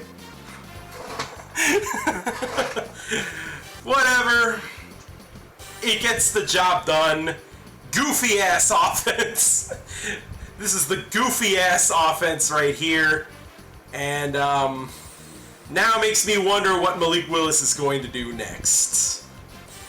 At first I thought that Malik Willis was done for the day, and that's why they decided to put Mason Kinsey as the emergency QB. No, he's not an emergency QB. They just did it because they felt like it. I guess maybe Malik Willis needed a bathroom break or something, because, yeah, they just said, we're gonna put a wide receiver at QB. And, of course, they didn't actually make Mason Kinsey throw the ball, but, hey, he handed off to a receiver, then he did a QB scramble, and together they gained 6 yards out of that, allowed Malik Willis to open up the passing game. Racy McMath remembered how to have hands, and now we are deep inside Vikings territory. What are we doing here? I don't know. Would I have predicted they were going to put a wide receiver at quarterback? That wasn't on my bingo card. Alright, the commercial break has come to an end, and we are about to see more Titans offense.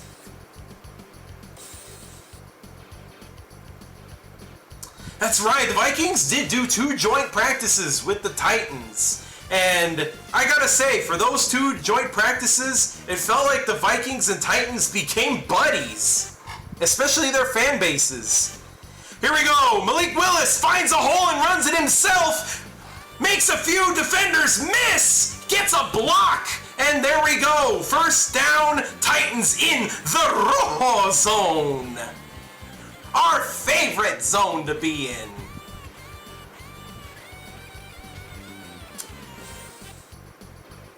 So now we're really cooking. Malik Willis uses his legs, gets the Titans inside the Vikings, I want to say 10-yard line, but I don't think I saw that right. We're going to find out. Okay, no, at the Minnesota 11, still the red zone. The red zone is anywhere inside the 20. Willis hands off to the running back. He gets tripped. That is Julius Chestnut, gain of 1.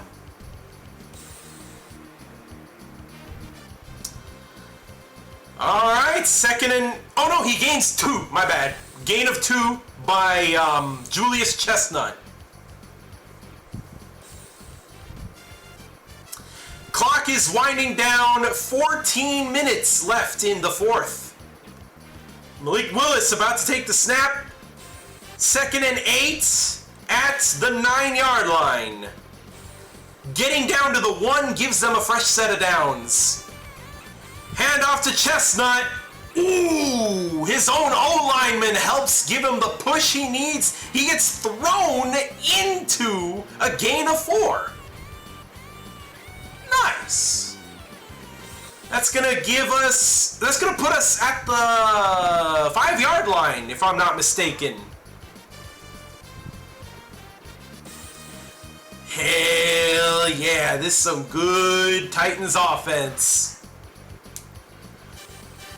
I gotta say, the new offensive coordinator, Tim Kelly, I get it. He has to go vanilla because it's the preseason. Here we go, 3rd and 5. Willis has time. He's gonna run it himself. Nobody's open.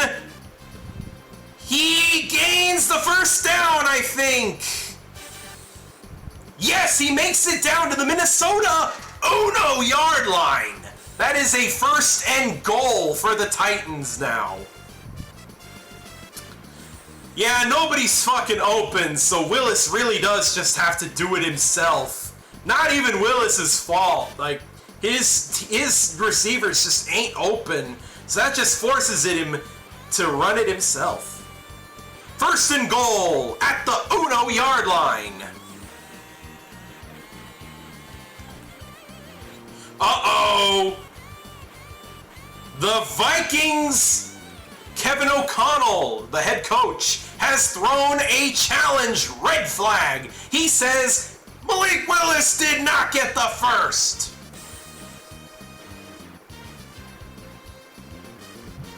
Ooh, I don't think that's a good thing to challenge there, Kevin. I could have sworn Willis got the first. So now Kevin O'Connell is challenging. He says that Malik Willis was, he stopped short. We don't know how the refs are going to go about this. If the call stands, Vikings lose a timeout and first and goal at the 1 yard line. So if he doesn't, then that's going to bring 4th and inches at the 1 yard line. So really, it does make a difference in limiting the amount of attempts the Titans have to get into the end zone, but it's still only 1 yard to gain. At that point, just do a QB sneak with Malik Willis and get your 6.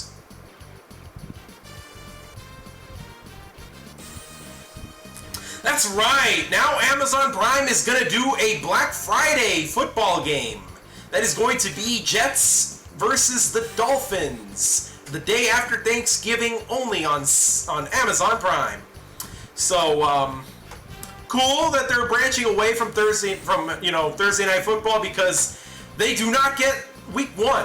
So I guess they make up for it, and they also don't get Thanksgiving either. So they say, fine, can we at least have Black Friday?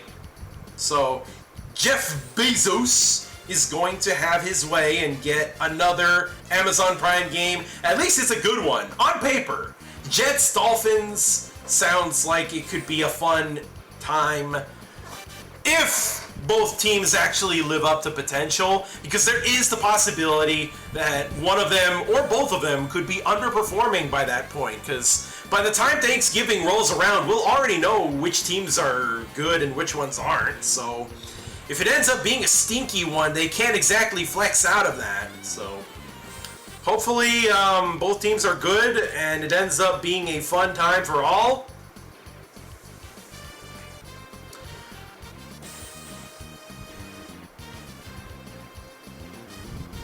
Wow, Vikings fans are still excited and showing off their joy watching. Hey, wait, that's a Falcons fan. What the hell is he doing here?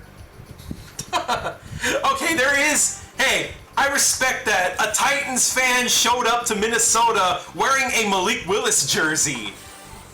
Good way representing Titans Nation. It's not overturned. The call stands. First and goal at the Uno. Malik Willis looking for a man. Looks to his left. Caught! Touchdown! Malik Willis finally gets a passing touchdown, and the receiver finally finds his hands. Touchdown, Titans!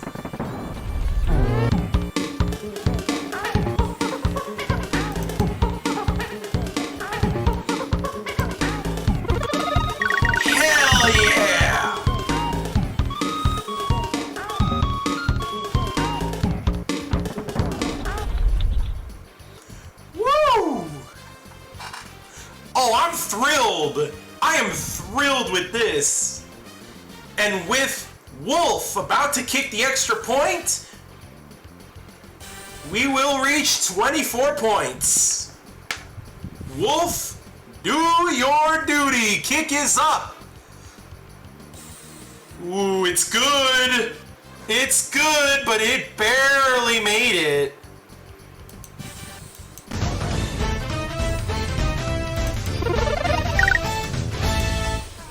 And the Titans have blown this game up in the second half. Thank goodness Malik Willis could finally have a receiver that has hands that is going to put the Titans up 24-9. The Titans have scored 17 unanswered points.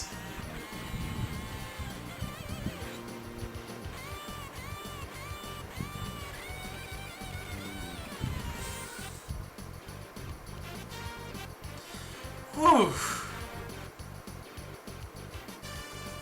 Oh, snap!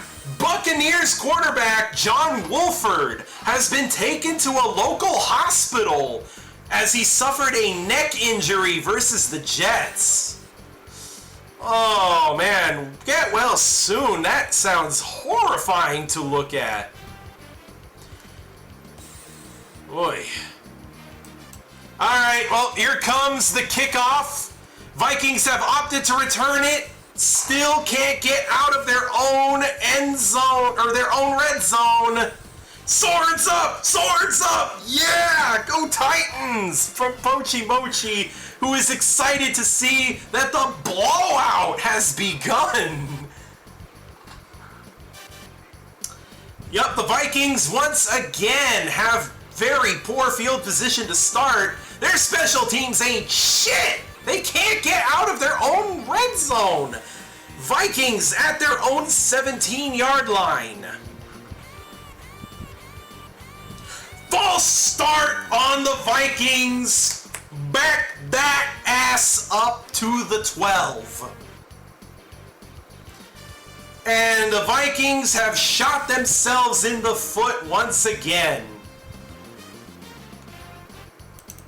Alright, I'm going to increase the brightness once again as the sun continues to set on this wonderful Saturday evening. There we go. Oh yeah, we having ourselves a good day. Had a slow first half, really scored 17 unanswered in the second half. Screen pass. Finally, the Vikings are out of their own 20-yard line, but it's not enough for the first down. It's going to bring second and short. Just outside the Minnesota 20. 2nd and 4, to be precise. That puts them inside their own 23. Alright, Hall rolls to his right, finds a man, gets the first down, moves those chains, guy gets out of bounds. His name is Thomas, who catches the ball. Not sure if he's a tight end or a wide receiver, but either way, that is going to be a Vikings first down. Yeah, Vikings are not winning this one. Titans are up by too many, and there's really no reason to be ballsy, so Vikings are just going to get embarrassed by the Titans. Alright, here we go. At the 33-yard line, Hall takes the snap, hands it to his running back, and that is a gain of 3. The Titans defense have proven themselves once again. They are one of the hardest teams to try to run the ball against. If you're a running back and you play for the Titans, you're going to have a damn good career. If you play against the Titans, honey, you got a storm coming. It don't matter if there's Jeffrey Simmons, Pop-Tart, and Nico Autry, or if we're starting ice cream truck salesman. We will have an elite defense no matter who. Hell, I could be on that defensive line, and Mike Vrabel will find a way to make me the next Aaron Donald. Like, that defense always finds ways to stop running backs in their tracks. Hall hands it off to the running back, and right when I say that, he finds a hole, gain of 8, gets the first down. Titans aren't really even trying anymore because they know they've won, and they know that, hey, that's all that matters. We're having fun. We're winning the game. We made the Vikings look silly. Who cares if we let them get a sad touchdown at the end of the game? Nah, there's still 10 minutes left, so what am I talking about? Alright, head off to the running back. Ooh, big hit. Gain of 8. And that is going to put the Vikings in Tennessee territory.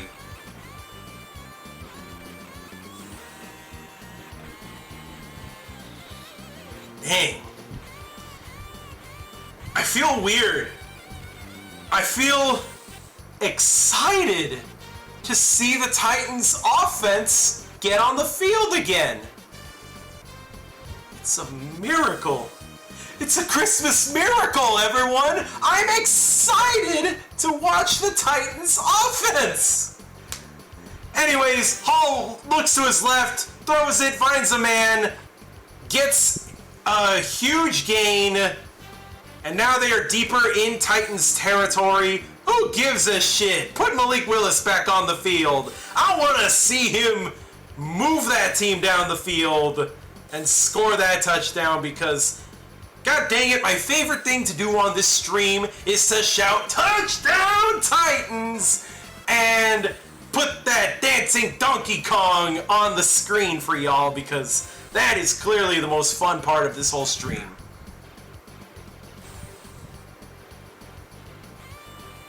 Alright, Hall pitches it back to the running back.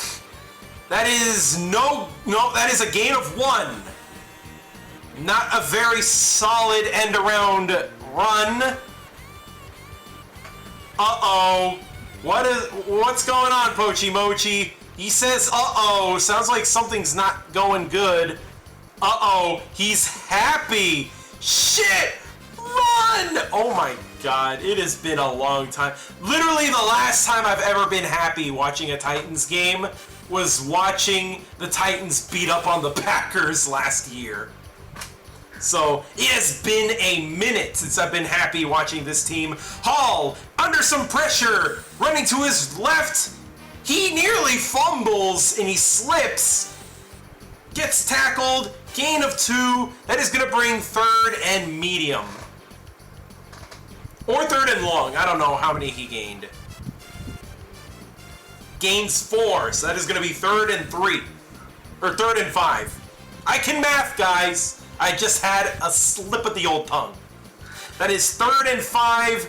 They are in the 20-yard line, about to get into the red zone and hopefully get a first down, or at least they are hoping for a first down. Hall, under pressure! He's going to roll to his left! He's going to run it in himself! He gains the first down! Dang!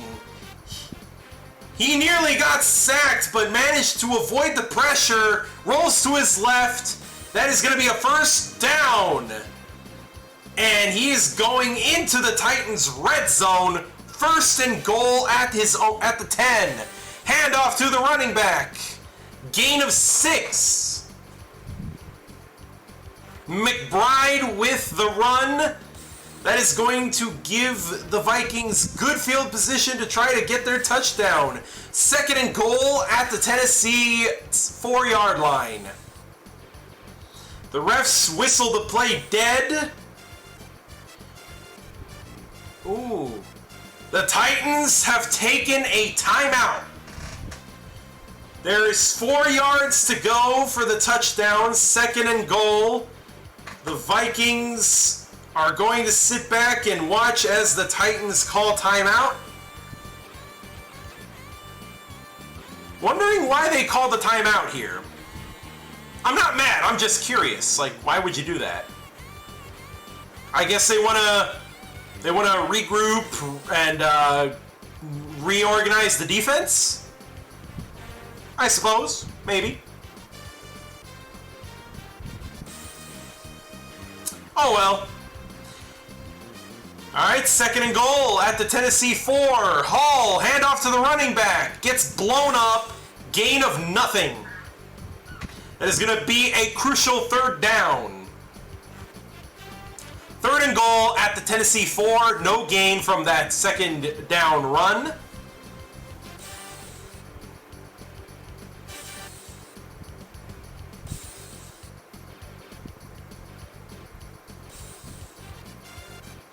Oh, that's right. There was a former Titan on that Vikings offense that wants to score a touchdown against his old team. All right, Hall, under pressure. He throws the ball away. Nearly intercepted, but there is pass interference on the Titans. Almost a perfectly executed play, but the DBs in the end zone fucked it all up.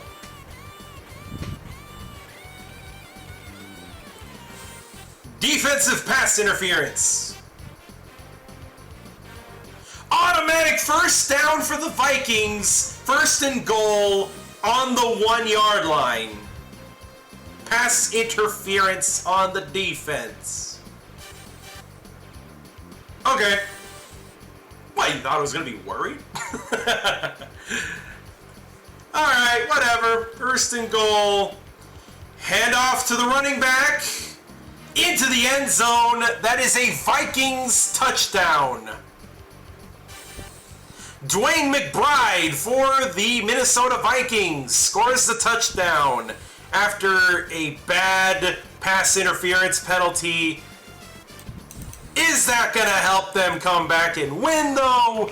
Absolutely not.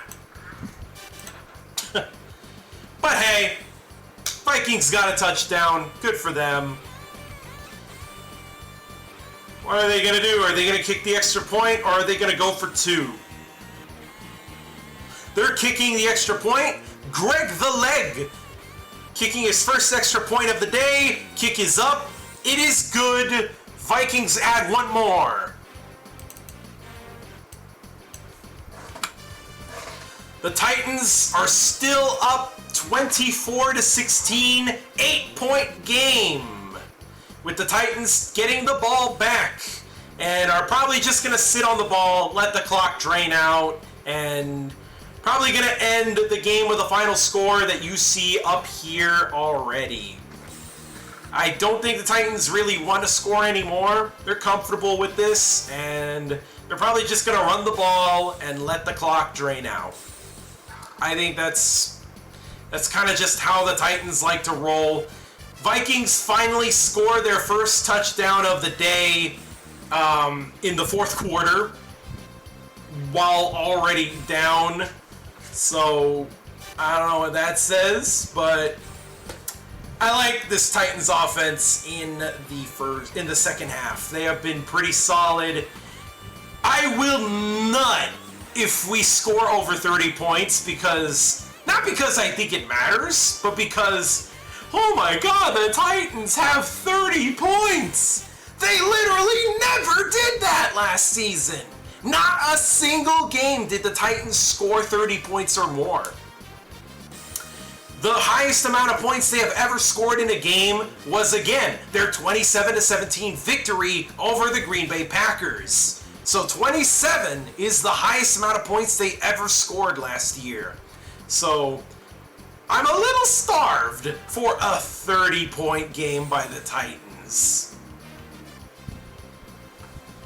I would be pretty happy if we get to see that. Even if it is just a preseason game, numbers go burr.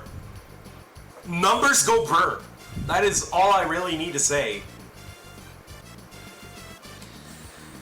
Commercial break. The Minnesota Vikings are getting spanked. Let's go.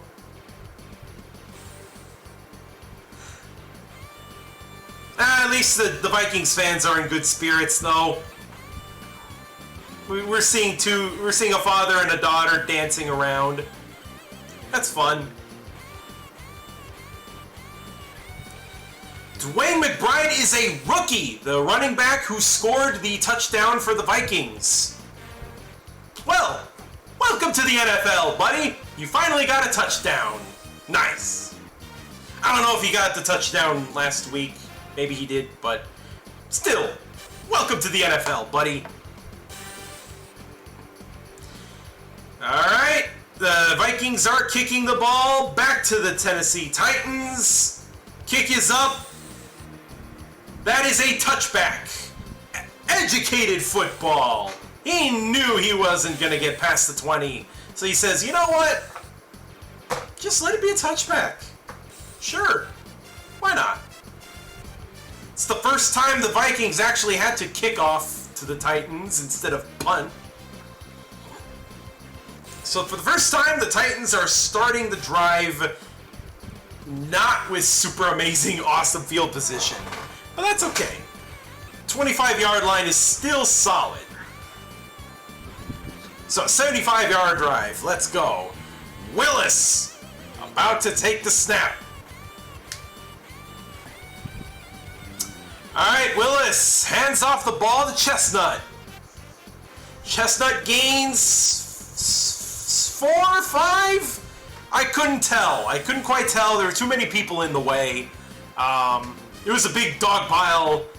But, wow, Pochi Mochi is thrilled watching the Titans beat up on the Vikings. Good job. Good work, Titans. Yeah, fuck the Vikings, am I right? Doing an interview with KJ Osborne. Alright, 2nd and 5 at the 30-yard line. Willis about to take the snap. Alright, here we go. Willis, hand off to Chestnut. Chestnut gains 1 yard. That is going to bring 3rd and 4. Titans are going to most likely pass on this play. So, receivers. Hands. Have them, please. You're about to need to catch something. It's 3rd down and 4, so receivers, have some hands, will ya? I would greatly appreciate it. I'm pretty sure Malik Willis would appreciate it. Alright, Willis at the 31. About to take the snap, 3rd and 4. There we go. He takes the snap, looking for a man. He throws it. It is caught. He gets the first down. That is number 84. Didn't see the name tag on that one, but that is a 4-yard gain. First down, Titans. And once again, we move the chains. No 3-and-outs here, fellas. No, sir. We don't do 3-and-outs anymore. We've graduated from that. It has been so long since I've been able to say that. No 3-and-out. 1st and 10. All right, here we go. Titans at the 36-yard line. Willis hands off to Chestnut. Chestnut is going to gain 4 or 3. Not bad, not bad. Julius Chestnut and Tajay Spears have both been having a very good day. I gotta say, both of them have been running pretty solidly. So, pretty happy to see that.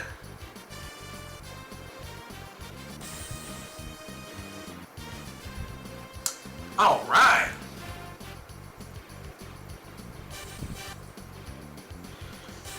All right, come on. Oh, okay, still on commercial break, guys, so... I don't know what else there needs to be said. Receivers are starting to have hands.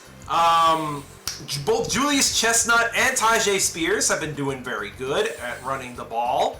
Both of them managed a touchdown, and my phone has once again not overheated, but no, I don't want to open the baseball app. NFL app. Thank you. The NFL app has crashed once again. So now I need to go on ahead and boot up the game again of Vikings Titans.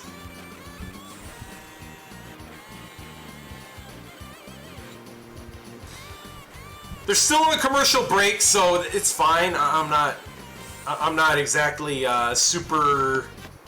I'm not exactly in a rush to get back into the game, but there we go. So once again, Titans offense is starting to move the ball effectively now. Like, not just, no, they actually can move the ball down the field. Vikings defense just can't get the Titans off the field. It's been pretty good. So even Pochi Mochi is excited and happy with the Titans' performance today, as we're not exactly mollywopping the Vikings. It's a one-score game, assuming they go for a 2-point conversion. But the Titans are still firmly in the lead, in a position to eat the clock. I don't think the Titans are going to score anymore, if not maybe just a field goal. But it's still very good seeing the Titans in full control of this game.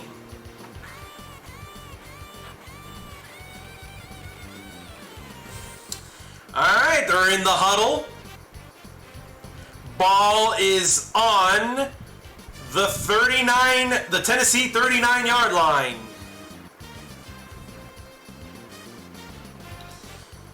Second and 7. Malik Willis.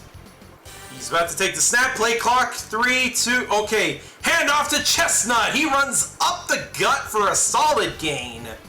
Believe that is a gain of 5. Was that 5? I couldn't quite tell.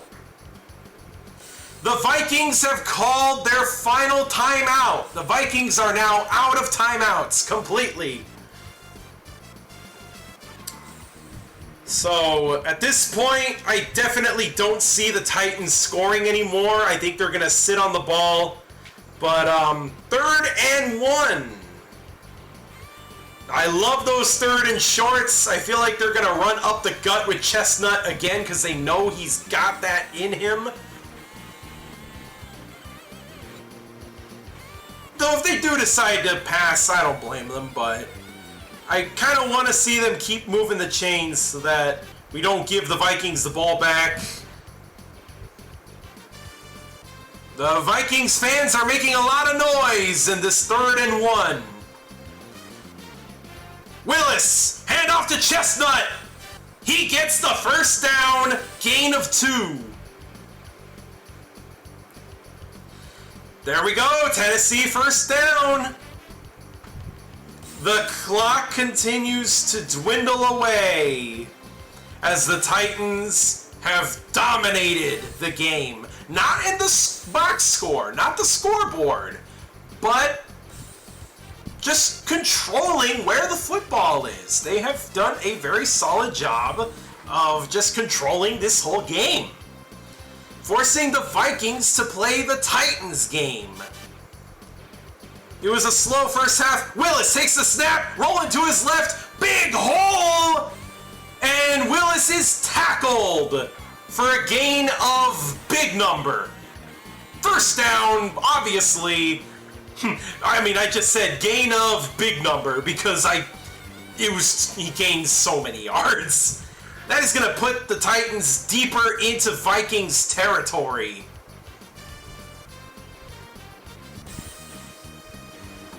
Dang. So this is what it's like to have a good football team. I like it. That is going to bring the 2-minute warning, everybody. So 2 minutes to go in the game. One more first down ends the game. So, alright, cool. Titans are going to win this one with just one more first down. So, good shit. I want to say the receiving depth is my biggest concern with this team. The offensive line has done a decent job. They have been doing pretty good at keeping Malik Willis on his feet. So, congrats, guys. You actually created a competent offensive line. So, offensive line has been solid. Malik Willis himself has shown improvement. The receivers are dog shit. Chigakonkwo had a rough start. Pochi Mochi says, I just watched the Packers' performance. Oh, how did the Packers do? They played the Patriots at home, so how did Jordan Love look? How did the whole Packers do? Hope the Packers look good too, because I know I'm not a Packers fan, but I mean, I don't hate them. I don't dislike the Packers at all. So I hope they do well, and I hope Jordan Love ends up being the next great quarterback. But we're just waiting for this commercial break to end, and as I said, one more first down and the Titans win. They look okay on defense. They do know how to pressure the enemy QB. Was it Bailey Zappi who was the quarterback? I remember Zappi. He looked pretty good against y'all last year, so glad you guys know how to actually pressure Zappi this time around. Zappi hates us right now. Yeah, I bet. He's just like, hey, this isn't the Packers defense that I bullied last time. Good to hear that, because when you guys have 8 first-round picks on defense alone, you better hope they do something. Or Joe Barry's ass is grass. If you have that much talent on the defense and still can't get a solid enough pressure on the QB, I don't know what else to say. By the way, I just finished repairing my PC. Oh, good to hear. Glad to see you're back up on your PC again. Titans lead 24-16 as they are about to take the ball again in Minnesota territory. One more first down, and the Titans are victorious. The Titans are on the Minnesota 30-yard line. They're probably not going to really do anything too crazy. So we're just going to wrap up this game, finish them off, and... oh, they kneel the ball. The Titans are already in victory formation. And they kneel the ball, and they run the clock out. Hold on, I think they don't need a first down. I think they already won. I wonder how much clock they can chew with one kneel. On second thought, I think the Titans have already won. Dang. Second and 12. Yeah, they won. Malik Willis kneels a second time. Victory formation. The Titans have won a football game! Oh my god, it has been so long! Oh, even if it's preseason, we finally won a football game! Oh my god, dude. I know it's lame kneeling the ball out and winning that way, but god dang it, we dominated anyways. We dominated them. We earned our right to kneel the ball. Malik Willis takes another knee, and game over. There we go. Mike Vrabel runs up to Kevin O'Connell, gives him a big ol' hug, saying, thanks for the warm hospitality up here in northern USA, up in the Twin Cities, the land of 10,000 lakes. It's been a wonderful trip in the northern hemisphere, but it's about time to head back to the good old south of Nashville, Tennessee, as we are going to take on the New England Patriots for our final preseason game. Victory for the Titans! And there it is, everybody. I am honored to put a W in the Titans column, and the Vikings fall to 0-2 in the preseason. The Titans win 24-16, a slow first half where they trailed 9-7 at halftime. The Titans have regrouped, they have gotten their offense back in track and scored 17 unanswered points before the Vikings finally woke up and scored a touchdown, their first touchdown of the day, late in the fourth quarter. Titans get the ball back, get a first down by Malik Willis running the ball himself for a massive gain all the way to the Vikings 30-yard line, the knockout blow they needed before the 2-minute warning, so that by the time the game returned, they just knee it out 3 times. Game over. And there it is. Pochi Mochi is most pleased with this outcome. Yeah, stay down. Let's go! The Vikings have fallen to 0-2 in the preseason, while the Titans have gotten their first win and hope to win at home at Nissan Stadium next week as we head back home to play the Patriots. Bailey Zappi and company are going to challenge us on our home field.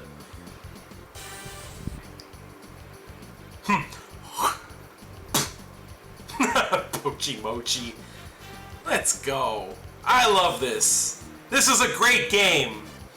First half was slow, but we just busted our nuts in the second half. I don't care if it's preseason, but Flores, Brian Flores, how the fuck do you let Malik Willis drop 17 unanswered points on your defense? How do you let that happen?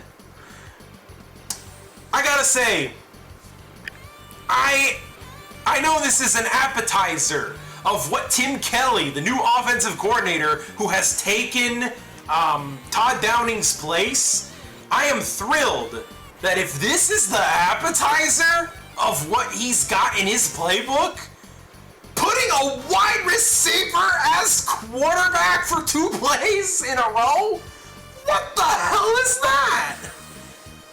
I know it's mostly been a vanilla offense, but there were little snippets of weirdness that I enjoyed the most. The fact that they put a wide receiver at quarterback and gained 6 yards while doing so for 2 plays?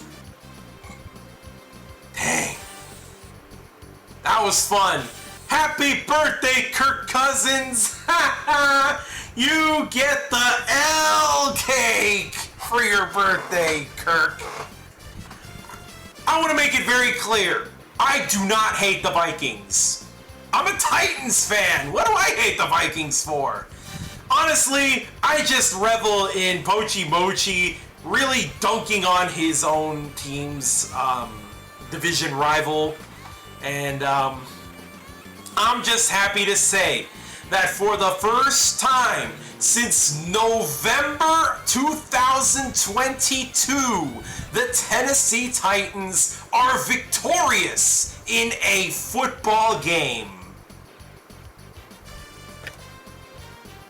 God, I am so happy to finally say that. But that is it. That is going to do it for tonight's stream. Thank you guys so much for watching. And yeah, I'll be seeing you guys tomorrow night at 6 p.m. over on Pochi Mochi's channel, where he is going to be playing Donkey Kong Country 2, Diddy's Conquest. Over on his channel to wrap up the Filthy Crew summer break schedule. So thank you guys so much for watching, and have yourself a good night, everybody.